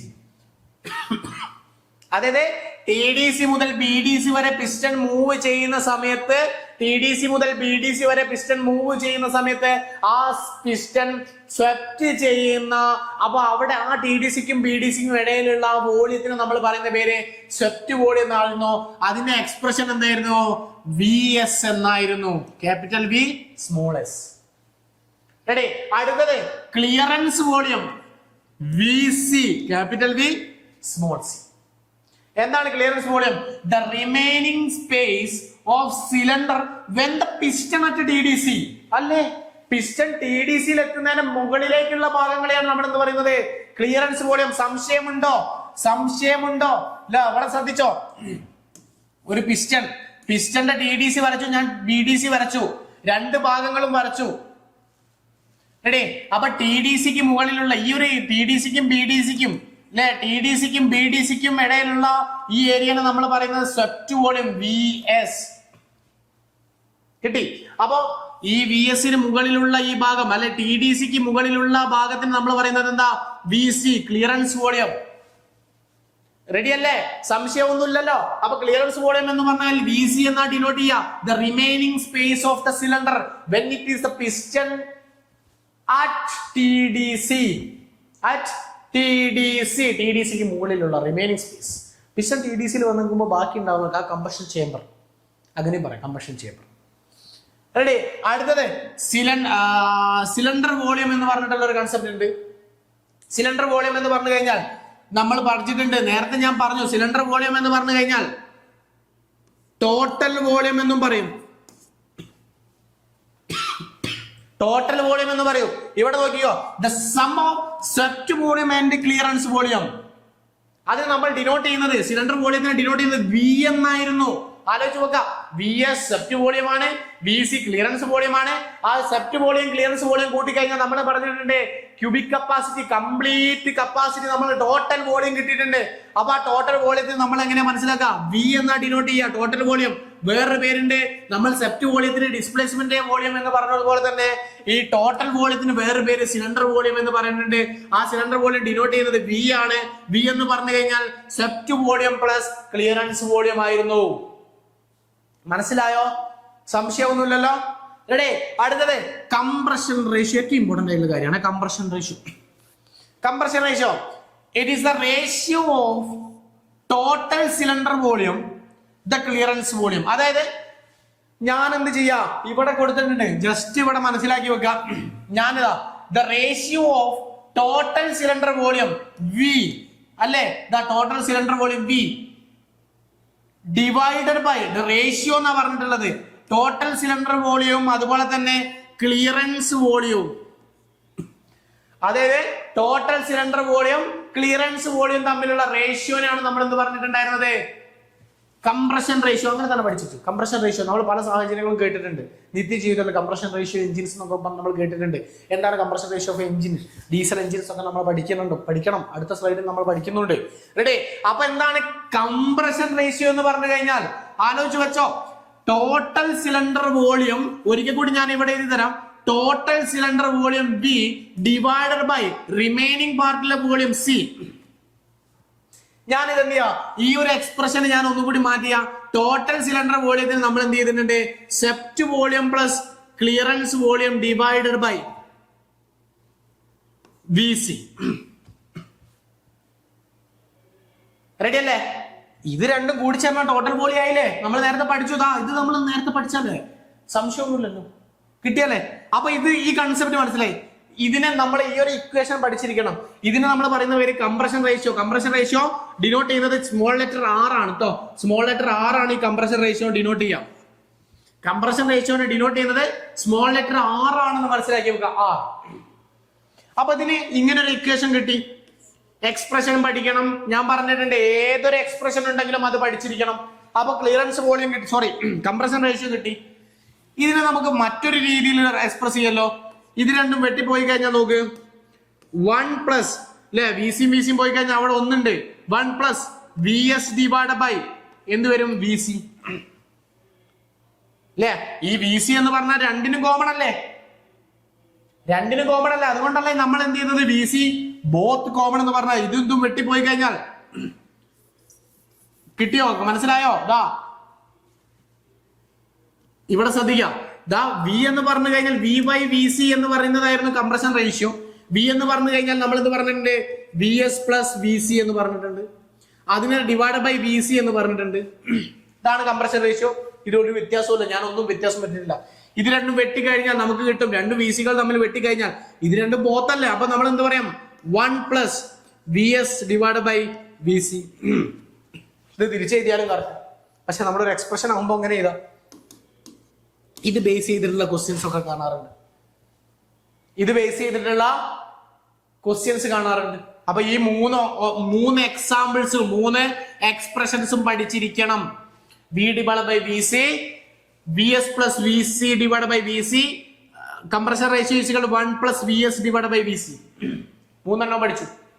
Ready? Okay, നമ്മുടെ compression റേഷ്യോനെ കുറിച്ച് പറഞ്ഞു. അപ്പോ കംപ്രഷൻ റേഷ്യോയുടെ മറ്റൊരു എക്സ്പ്രഷൻ അല്ലെങ്കിൽ മറ്റൊരു കോട്ടും കൂടിയുണ്ട്. The ratio of maximum volume to minimum volume. ആലോചിച്ച് നോക്കുക, ratio of maximum volume to minimum volume എന്ന് പറഞ്ഞു കഴിഞ്ഞാലും നമ്മൾ കംപ്രഷൻ റേഷ്യോ എന്നാണെന്ന് മനസ്സിലാക്കി വെക്കുക. Maximum volume to minimum volume. Maximum volume എന്ന് പറഞ്ഞാൽ എന്തായിരിക്കും, വി ടോട്ടൽ ആയിരിക്കും അല്ലെ, വോളിയം മാക്സിമം ടോട്ടൽ വോളിയം. അതുപോലെ തന്നെ മിനിമം വോളിയം എന്ന് പറഞ്ഞാൽ ക്ലിയറൻസ് വോളിയം. ആ കൺസെപ്റ്റ് മനസ്സിലായോ? അപ്പൊ എക്സ്പ്രഷൻസ് പല രീതിയിൽ നമ്മൾ യൂസ് ചെയ്യാറുണ്ട്. അതേപോലെ തന്നെ ഈ ഒരു ഇത്തരത്തിലുള്ള കോട്ടുകൾ അല്ലെങ്കിൽ ഇത്തരത്തിലുള്ള എക്സ്പ്ലനേഷൻസ് ഒക്കെ നമുക്ക് നമ്മുടെ കോമ്പറ്റേറ്റീവ് എക്സാമിൽ കംപ്രഷൻ റേഷ്യോ എന്താണെന്ന് ചോദിക്കുന്ന സമയത്ത് ഇത്തരത്തിലുള്ള എക്സ്പ്രഷൻസ് ഒക്കെ ചോദിക്കാറുണ്ട്, അല്ലെങ്കിൽ ഇത്തരത്തിലുള്ള കോട്ടുകൾ ചോദിക്കാറുണ്ട്. അപ്പോൾ രണ്ട് രീതിയും പഠിച്ചു വെക്കണം മക്കളെ. രണ്ട് രീതിയിലും നമുക്ക് എന്ത് ചെയ്യുക ചോദിക്കാറുണ്ട്. ചിലപ്പോൾ എന്താണ് കംപ്രഷൻ റേഷ്യോ എന്ന് ചോദിക്കുമ്പോൾ the ratio of maximum volume to minimum volume എന്ന് ചോദിക്കും, അല്ലെങ്കിൽ it is a ratio of total cylinder volume to the clearance volume എന്നും ചോദിക്കും. രണ്ടും കംപ്രഷൻ റേഷ്യോ ആണ്. അതേപോലെ തന്നെ നമ്മൾ പഠിച്ചു 3 റേഷ്യോസ് പഠിച്ചു. കംപ്രഷൻ റേഷ്യോ 6 ആണെന്ന് നമ്മൾ പഠിച്ചിട്ടുണ്ട്. അതേപോലെ തന്നെ വോളിയവും ക്ലിയറൻസ് വോളിയം, ഈ മാക്സിമം വോളിയം എന്ന് പറഞ്ഞാൽ VT ആണ്, V ടോട്ടൽ, അതായത് വോളിയം ടോട്ടൽ. അതേപോലെ തന്നെ VC എന്ന് പറഞ്ഞാൽ ക്ലിയറൻസ് വോളിയം ആണെന്ന് നമ്മൾ പഠിച്ചു. അപ്പൊ ഇത് രണ്ടും ഏറ്റവും ഇമ്പോർട്ടന്റ് ആയിട്ടുള്ള കംപ്രഷൻ റേഷ്യോയുടെ എക്സ്പ്ലനേഷൻസ് ആണ്. അതുപോലെ തന്നെ അതിന്റെ എക്സ്പ്രഷൻസും നമ്മൾ പഠിച്ചിട്ടുണ്ട് അല്ലെ. ഇനി ഏറ്റവും ഇമ്പോർട്ടന്റ് നമ്മൾ സ്റ്റാർ മാർക്ക് ചെയ്യാൻ പറ്റും. സ്റ്റാർ മാർക്ക് ആലോചിച്ച് വെച്ചോ. Compression ratio of the petrol engine. Compression ratio of the petrol engine ഏതൊരു എക്സാമിനും ചോദിക്കുന്ന ഏറ്റവും തുറുപ്പ് ചീട്ട് ക്വസ്റ്റ്യൻസ് എന്നൊക്കെ നമ്മൾ പറയില്ലേ, തുറുപ്പ് ചീട്ടാണിത് അല്ലെ. ഒരു എക്സാമിനേഷൻ മാർക്ക് ചെയ്യുന്ന അല്ലെങ്കിൽ എക്സാമിനേഷൻ ക്വസ്റ്റ്യൻ ഇടുന്ന ഒരു അധ്യാപകൻ, അദ്ദേഹത്തിന്റെ മനസ്സിൽ എപ്പോഴും ഓട്ടോമൊബൈലിന്റെ എക്സാമിനേഷന്റെ ക്വസ്റ്റ്യൻ, മെക്കാനിക്കലിന്റെ എക്സാമിനേഷൻ ക്വസ്റ്റ്യൻ ഉണ്ടാകുന്ന സമയത്ത് അദ്ദേഹത്തിന്റെ മനസ്സിൽ എപ്പോഴും എന്തുണ്ട്, compression ratio of the petrol engine അല്ലെങ്കിൽ compression ratio of the diesel engine. Okay, compression ആണ്. ഞാൻ തുടക്കം ആദ്യത്തെ പോർഷൻസ് ആദ്യത്തെ സ്ലൈഡ് പറഞ്ഞു കംപ്രഷൻ അല്ല, കംപ്രഷൻ റേഷ്യോ. അപ്പൊ പഠിച്ചു വെച്ചോ, compression ratio of the petrol engine. Compression ratio of the petrol engine എന്ന് പറയുന്നത് ആലോചിച്ച് വെച്ചോ, compression ratio of the petrol engine 6:1 to 12:1 ആണ്. അതായത് 6.1 മുതൽ 12.1 വരെ ഈ ഇതിനുള്ളിൽ എന്ത് ചെയ്യുന്നു, compression ratio of the petrol engine inbuilt ആണ്. ഇനി നമ്മുടെ compression ratio of the petrol engine ചോദിച്ചു. ഓപ്ഷൻ എ വന്നു 8:1, ഓപ്ഷൻ ബി വന്നു 13:1, ഓപ്ഷൻ സി വന്നു 15:1, option D none of this എന്ന് പറഞ്ഞു. ഇതാണ് ഇതിന്റെ ഓപ്ഷൻസ്. ഇങ്ങനെ ഓപ്ഷൻസ് വന്നു കഴിഞ്ഞാൽ ആലോചിച്ച് വെച്ചോ, compression ratio of the petrol engines 13.3 ആണോ? ഒരിക്കലുമല്ല. 8.1 നോക്ക്, ഇവിടെ ഇതിന്റെ ഉള്ളിലല്ലേ വന്ന് നിൽക്കുന്നത്, അതാണെന്ന് ഉറപ്പിക്കാൻ പറ്റുമോ? ഉറപ്പിക്കാം. പക്ഷേ നമ്മുടെ ഓപ്ഷൻസ് ഒന്നുകൂടി പരിശോധിക്കാം. 15.1 അല്ല, ഇത് 12ന് ശേഷമായി പോയി, ഇതുമല്ല. മൂന്നാമത്തത് നൺ ഓഫ് ദിസ് അല്ല. അപ്പൊ ഏതാണ്? ഓപ്ഷൻ എ ആണ്. കംപ്രഷൻ റേഷ്യോ അത് ഇത്തരത്തിലുള്ള ഒരു ഓപ്ഷൻസ്, ഇത്തരത്തിലുള്ള ഒരു രീതിയിൽ ഞാൻ ഓരോരോ എക്സാമ്പിൾസ് പറയാൻ കാരണം, കംപ്രഷൻ റേഷ്യോ 6.1 മുതൽ അതേപോലെ തന്നെ 12.1 വരെ ഇതിന്റെ ഉള്ളിൽ ഏതുമാവാം. ചിലപ്പോ 7:1 ആവാം, ചിലപ്പം 8:1, നേരത്തെ ചോദിച്ചപ്പോ 8:1 ആവാം. ചിലപ്പോ എങ്ങനെ ചോദിക്കാറുണ്ട്, കംപ്രഷൻ റേഷ്യോ വേരീസ് എന്ന് പറഞ്ഞിട്ടുണ്ട്, ചോദിക്കും 4:1 to 12:1 എന്ന് പറഞ്ഞിട്ട് ചോദിക്കും. രണ്ടും ഇമ്പോർട്ടന്റ് ആണ്, മനസ്സിലാക്കി വെച്ചോളാം. റെഡി? ഓക്കെ അല്ലേ? അടുത്തത് compression ratio of the diesel engine നോക്കിക്കഴിഞ്ഞാൽ 16 മുതൽ 24 വരെയാണ്. Compression ratio of the diesel engine ഇതേ എക്സ്പ്ലനേഷൻ അവിടെയും കൊടുക്കാം അല്ലെ. 16 മുതൽ അതേപോലെ തന്നെ 24 വരെയാണ്. ഇതിന്റെ ഉള്ളിൽ ഏത് വാല്യൂ ആവാം നമുക്ക് എടുക്കാം. 18:1 ആക്കാം, 19:1 ആക്കാം, അല്ലെങ്കിൽ നമുക്ക് പറയാൻ പറ്റും ഒരു 21.1 ആക്കാം അല്ലെ, അല്ലെങ്കിൽ 22.1 ആക്കാം. ഇതൊക്കെ നോക്കൂ, ഇതിന്റെ ഉള്ളിൽ വേരി ചെയ്യുന്ന വാല്യൂസ് ആണ് താഴെ കൊടുത്തിട്ടുണ്ടായിരുന്നത്. ഇതൊക്കെ ഇതിന്റെ ഉള്ളിൽ വേരി ചെയ്യുന്ന വാല്യൂസ്. അപ്പൊ നമ്മളുടെ കംപ്രഷൻ റേഷ്യോ എന്ന് പറഞ്ഞിട്ടുള്ള ഈ ഒരു കൺസെപ്റ്റില് മനസ്സിലാക്കി വെക്കേണ്ടത്, ഇത് വേരി ചെയ്യുന്നത് ഇതിന്റെ ഉള്ളിലാണ്, ഇൻ ബിറ്റ്വീൻ എവിടെയെങ്കിലും ഉണ്ടാവും. അല്ലെങ്കിൽ ചോദിക്കാം വേരി ചെയ്യുന്നത് എവിടെയാണ് ചോദിച്ചു കഴിഞ്ഞാൽ 6:1 ആണ്. അല്ലെങ്കിൽ നമുക്ക് പറയാം 12.1 ഇതിന്റെ ഉള്ളിലാണ് വേരി ചെയ്യുന്നത് പെട്രോൾ എഞ്ചിൻസിൽ. ഡീസൽ എഞ്ചിൻസിൽ എന്താണ് 16.1 മുതൽ 24.1 വരെ വേരി ചെയ്യുന്നുണ്ട്. ഈ കൺസെപ്റ്റ് മനസ്സിലാക്കി നോക്കുക. ആ കൺസെപ്റ്റിൽ സംശയം പാടില്ല. റെഡി? അപ്പൊ ഈ ഒരു ചോദ്യം ഞാൻ നിങ്ങളോട് പറയുന്നു, ഈ ഒരു ചോദ്യം എന്ന് പറയുന്നത് ഒരു ഇമ്പോർട്ടന്റ് ആയിട്ടുള്ള ചോദ്യമാണ്. ഈ ഒരു ചോദ്യം എന്ന് പറയുന്നത് ഒരു ഇമ്പോർട്ടന്റ് ആയിട്ടുള്ള ചോദ്യമാണ്. ആ ഇമ്പോർട്ടൻസ് തന്നെ നിങ്ങൾ എന്ത് ചെയ്യുക, പഠിച്ചു തുടങ്ങിക്കോളുക. റെഡി അല്ലേ? അത്രയും ഇമ്പോർട്ടന്റ് ആയിട്ടുള്ള ചോദ്യം. കാരണം നമ്മുടെ ഏതൊരു കോമ്പറ്റേറ്റീവ് എക്സാം നോക്കിക്കഴിഞ്ഞാലും ആ എക്സാമിൽ compression ratio of the petrol എഞ്ചിനോ compression ratio of the diesel എഞ്ചിനോ ചോദിച്ചിട്ടുണ്ട് എന്ന് തന്നെ മനസ്സിലാക്കി വെക്കാം. ഓക്കെ, അപ്പൊ റെഡി. നമ്മുടെ കംപ്രഷൻ റേഷ്യോനെ കുറിച്ചിട്ടുള്ള കാര്യങ്ങൾ നിങ്ങൾക്ക് മനസ്സിലായിട്ടുണ്ടെന്ന് വിചാരിക്കുന്നു. അപ്പൊ നമുക്ക് അടുത്ത സ്ലൈഡിലേക്ക് പോവാം. ഓക്കെ, ഈ ഒരു ഫിഗറിൽ നമുക്ക് ഏകദേശം ഈ ഒരു നമ്മൾ നേരത്തെ പഠിച്ചിട്ടുള്ള സ്ലൈഡുകളുടെ എൻ്റെ രൂപം പഠിച്ചു. എന്താണ് ക്ലിയറൻസ് വോളിയം പഠിച്ചിട്ടുണ്ട്. TDCക്ക് മുകളിലുള്ള ഈ ഒരു ഏരിയയിലെ വോളിയത്തിനായിരുന്നു എന്താണ് സെപ്റ്റ് വോളിയം അല്ലെങ്കിൽ സ്ട്രോക്ക്. അതായത് TDCക്കും BDCയും ഏരിയയിലുള്ള ഈ ഒരു വോളിയത്തിനെ നമ്മൾ എന്ത് പറയുന്നത്, സെപ്റ്റ് വോളിയം എന്ന് പറഞ്ഞിട്ടുണ്ടായിരുന്നത്. ഈ രണ്ടും കൂട്ടിക്കഴിഞ്ഞാൽ TDCയും ക്ലിയറൻസ് വോളിയം സെപ്റ്റ് വോളിയം കൂട്ടിക്കഴിഞ്ഞാൽ ടോട്ടൽ വോളിയം എന്ന് മനസ്സിലാക്കിയിട്ടുണ്ട്. റെഡി, കിട്ടി. ഓക്കെ, അടുത്തത് നമ്മുടെ എഞ്ചിൻ ടെർമിനോളജിയിലെ മറ്റൊരു ഏറ്റവും ഇമ്പോർട്ടന്റ് ആയിട്ടുള്ള ഒരു കാര്യമാണ് what is engine capacity. Engine capacity എന്ന് പറഞ്ഞാൽ എന്താണെന്ന് ആലോചിച്ച് വെച്ചോ. The total volume of all cylinders in A engine. The total volume of all cylinders in A engine. ആലോചിച്ച് വെക്കുക.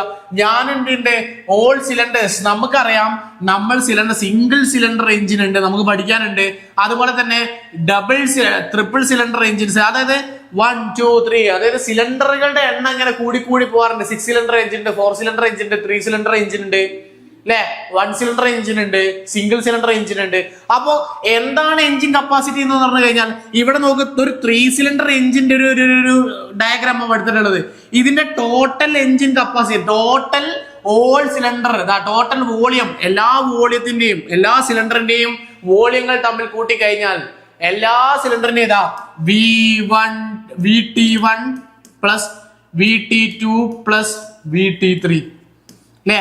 അതായത് ഒന്നാമത്തെ സിലിണ്ടറിന്റെ ടോട്ടൽ വോളിയം, രണ്ടാമത്തെ സിലിണ്ടറിന്റെ ടോട്ടൽ വോളിയം, മൂന്നാമത്തെ സിലിണ്ടറിന്റെ ടോട്ടൽ വോളിയം. അതിന് നമ്മൾ പറയുന്ന പേരാണ് engine capacity. The total volume of all cylinders in an engine. എഞ്ചിനിലെ എല്ലാ സിലിണ്ടറുകൾ കൂടി ചേർന്നിട്ടുള്ള ആ ഒരു കൺസെപ്റ്റ് ആണെന്ന് മനസ്സിലാക്കി വെക്കുക. റെഡി, മനസ്സിലായിട്ടുണ്ട്. അല്ലെങ്കിൽ അതിന് വേറൊരു പേര് പറയുന്നുണ്ട്, എഞ്ചിൻ ഡിസ്പ്ലേസ്മെന്റ്. ഇതിനു മുമ്പ് നമ്മൾ ഡിസ്പ്ലേസ്മെന്റ് പറഞ്ഞിട്ട് വേറൊരു പേര് പഠിച്ചിട്ടുണ്ട്, സ്വെപ്റ്റ് വോളിയത്തിന് അല്ലെ. സ്വെപ്റ്റ് വോളിയത്തിന് നമ്മൾ പേര് പഠിച്ചിട്ടുണ്ട് ഡിസ്പ്ലേസ്മെന്റ് വോളിയം അല്ലെ. ഡിസ്പ്ലേസ്മെന്റ് വോളിയം എന്ന് പറഞ്ഞിട്ട് നമ്മൾ ഒരു പേര് പഠിച്ചിട്ടുണ്ട്. അപ്പോ ഇവിടെ മനസ്സിലാക്കി വെക്കുക, ഡിസ്പ്ലേസ്മെന്റ് വോളിയം എന്ന് പറഞ്ഞു കഴിഞ്ഞാൽ സ്വെപ്റ്റ് വോളിയം ആണ്. അതേപോലെ തന്നെ എഞ്ചിൻ ഡിസ്പ്ലേസ്മെന്റ് എന്ന് പറഞ്ഞു കഴിഞ്ഞാൽ എഞ്ചിൻ കപ്പാസിറ്റിയാണ്. എഞ്ചിൻ ഡിസ്പ്ലേസ്മെന്റ് എന്ന് പറഞ്ഞു കഴിഞ്ഞാൽ എഞ്ചിൻ കപ്പാസിറ്റിയാണ്. ഓക്കെ, ഇതിന് യൂണിറ്റിൽ നമ്മൾ പറഞ്ഞു കഴിഞ്ഞാൽ ലിറ്റേഴ്സ് പറയാറുണ്ട്, ക്യൂബിക് സെന്റിമീറ്റർ. നമ്മൾ ഏറ്റവും സുപരിചിതമായിട്ടുള്ള CC അല്ലെ, ഇമ്പോർട്ടന്റ് അല്ലേ? ഈ യൂണിറ്റുകൾ എന്തായാലും പഠിച്ചു വെക്കണം. അതുപോലെ തന്നെ എഞ്ചിൻ ഡിസ്പ്ലേസ്മെന്റ് എന്ന് പറഞ്ഞു കഴിഞ്ഞാൽ എഞ്ചിൻ കപ്പാസിറ്റി ആണെന്ന് മനസ്സിലാക്കി വെക്കാം. Ready, okay. അടുത്തത് 10ാമത്തതാണ്, ലാസ്റ്റ് ആൻഡ് ഫൈനൽ. സൈക്കിൾ എന്താണ് സൈക്കിൾ എന്ന് പറഞ്ഞാൽ? What is cycle? ആലോചിച്ച് വെച്ചാൽ എന്താ സൈക്കിൾ എന്ന് പറഞ്ഞാൽ? സൈക്കിൾ എന്ന് പറഞ്ഞാൽ A repeating sequence of thermodynamic process. അതായത് ഇൻടേക്ക്, കംപ്രഷൻ, അതുപോലെ തന്നെ കമ്പഷൻ, പവർ, എക്സോസ്റ്റ്. ഈ ഒരു കാര്യം കണ്ടിട്ട് പേടിക്കണം കേട്ടോ. ഇത് നമുക്ക് നമ്മൾ നേരത്തെ പറഞ്ഞിട്ടുണ്ട്, തെർമോഡൈനാമിക് പ്രോസസ് എന്ന് പറഞ്ഞാൽ ഹീറ്റ് കൊടുക്കുന്നതും വാങ്ങുന്നതുമായിട്ടുള്ള ഒരു പ്രോസസ്സാണ്. ആ പ്രോസസ്സിൽ നമുക്ക് ഡിസ്കസ് ചെയ്യാനുള്ളതാണ്. ഇൻടേക്ക് എന്താണെന്നും കംപ്രഷനും കമ്പഷൻ പവറും എക്സോസ്റ്റും ഒക്കെ നമുക്ക് പഠിക്കാനുണ്ട്. അത് നേരത്തെ സ്ട്രോക്കിനെ കുറിച്ച് പറഞ്ഞതുപോലെ തന്നെ നിങ്ങളെ മനസ്സിൽ വെച്ചോളാം. അതായത് ഒരു റിപ്പീറ്റിംഗ് പ്രോസസ് ആയിരിക്കണം സൈക്കിൾ എന്ന് പറഞ്ഞാൽ.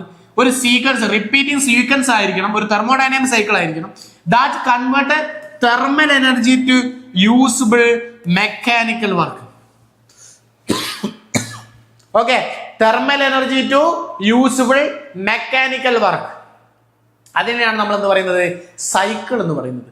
തെർമൽ എനർജിനെ യൂസ്ഫുൾ ആയിട്ടുള്ള ഒരു മെക്കാനിക്കൽ വർക്കാക്കി നമ്മൾ എന്ത് ചെയ്യുന്നുണ്ട്, കൺവേർട്ട് ചെയ്യുന്നുണ്ട്. That convert thermal energy to useful mechanical work. Mechanical വർക്കായിട്ട് നമ്മൾ ഇതിനെ കൺവേർട്ട് ചെയ്യാനുണ്ട്. അതിന് നമ്മളൊരു സീക്വൻസ് ആണ്, ഒരു റിപ്പീറ്റിംഗ്. ഇതിങ്ങനെ റിപ്പീറ്റ് ആയി നടക്കണം അല്ലെ. ഇതിപ്പോ നോക്കുക, intake stroke, compression stroke, combustion stroke, power stroke കഴിഞ്ഞാൽ വീണ്ടും എന്ത് ചെയ്യണം? ഇവിടെ കൊടുത്തിട്ടുള്ളതാ, ഇൻടേക്ക് കഴിഞ്ഞു, ഇൻടേക്ക് ഒന്നാമത്തത്, രണ്ടാമത്തത് കംപ്രഷൻ എന്ന് പറഞ്ഞു, മൂന്നാമത്തത് കമ്പഷൻ എന്ന് പറഞ്ഞു, നാലാമത് നമ്മൾ എന്ന് പറഞ്ഞ എക്സോസ്റ്റ് എന്ന് പറഞ്ഞു.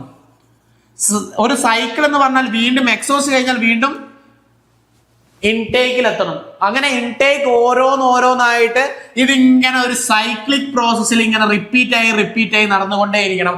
അത്തരത്തിലുള്ള പ്രോസസ്സിനെ നമ്മൾ എന്ത് പറയുന്നത്, സൈക്കിൾ എന്ന് പറയുന്നത്.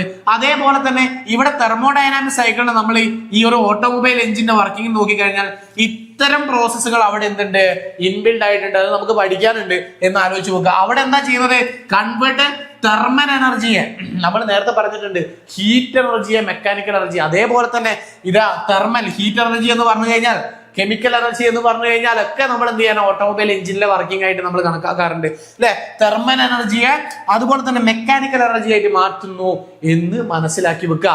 ഇവിടെ നമ്മൾ പഠിച്ചു വെച്ച കാര്യങ്ങൾ ആദ്യത്തെ സ്ലൈഡിൽ നമ്മൾ പഠിച്ചത് ഹീറ്റ് എനർജി എന്താക്കിയിട്ടുണ്ടായിരുന്നു, ഹീറ്റ് എനർജിയെ മെക്കാനിക്കൽ എനർജി. ഇപ്പൊ ഇവിടെ തെർമൽ എനർജിയെ ടെമ്പറേച്ചർ എന്താക്കി, മെക്കാനിക്കൽ എനർജി. നമുക്ക് വേറൊരു രീതി പറഞ്ഞു കഴിഞ്ഞാൽ കെമിക്കൽ എനർജിയെ മെക്കാനിക്കൽ എനർജി. അങ്ങനെ 3 ഇമ്പോർട്ടന്റ് ആയിട്ടുള്ള ഒരു തെർമോഡൈനാമിക് പ്രോസസ്സ്. എല്ലാം സെയിം തന്നെയാണ്. കാരണം ഹീറ്റ് എന്ന് പറഞ്ഞു കഴിഞ്ഞാലും തെർമൽ എന്ന് പറഞ്ഞാലും കെമിക്കൽ എന്ന് പറഞ്ഞാലും നമ്മൾ ഓട്ടോമൊബൈൽ എഞ്ചിന്റെ വർക്കിംഗ് ആണ്. കെമിക്കൽ എന്ന് പറയുമ്പോൾ വേറെ ഒന്നും നോക്കണ്ട, നമ്മുടെ ഫ്യൂവൽ എന്ന് പറഞ്ഞാൽ ഒരു കെമിക്കൽ അല്ലേ, ഹൈഡ്രോ കാർബൺസ് മിക്സ്ഡമല്ലേ, ഹൈഡ്രജനും കാർബണിന്റെയും കോമ്പൗണ്ട് അല്ലേ, അതൊരു കെമിക്കൽ അല്ലേ, ഒരു കെമിസ്ട്രി അല്ലേ, അത്ര തന്നെയാ പറയുന്നത്. അപ്പൊ ജസ്റ്റ് എന്താണ് എന്നുള്ള കൺസെപ്റ്റ്, സൈക്കിൾ എന്ന് പറഞ്ഞു കഴിഞ്ഞാൽ ഒരു സീക്വൻഷ്യൽ പ്രോസസ് ആയിരിക്കണം, റിപ്പീറ്റ് ചെയ്തുകൊണ്ടിരിക്കണം. ഒരു തെർമോഡൈനാമിക് സൈക്കിൾസ് ആണെന്ന് മനസ്സിലാക്കി വെക്കുക. റെഡി? ഓക്കെ. അപ്പൊ നമ്മുടെ ഇന്നത്തെ കംപ്രഷൻ റേഷ്യോ റിലേറ്റഡ് ആയിട്ടുള്ള ടോപ്പിക് നിങ്ങൾക്ക് മനസ്സിലായിട്ടെന്ന് വിചാരിക്കും. എന്തായാലും പഠിച്ചിരിക്കുക, അത്രയും ഇമ്പോർട്ടന്റ് ആയിട്ടുള്ള ഒരു നോട്ടാണ് കംപ്രഷൻ റേഷ്യോ. ഏതൊരു എക്സാമിനും DRDOയുടെ ആയാലും ISROയുടെ ആയാലും കേരള PSC ആയാലും ഏറ്റവും കൂടുതൽ ചോദിക്കുന്നത് കംപ്രഷൻ റേഷ്യോ പോലുള്ള ടോപ്പിക്കുകളാണെന്ന് മനസ്സിലാക്കി വെക്കുക. അടുത്തൊരു വീഡിയോയിൽ കാണുന്നവരെ താങ്ക് യു.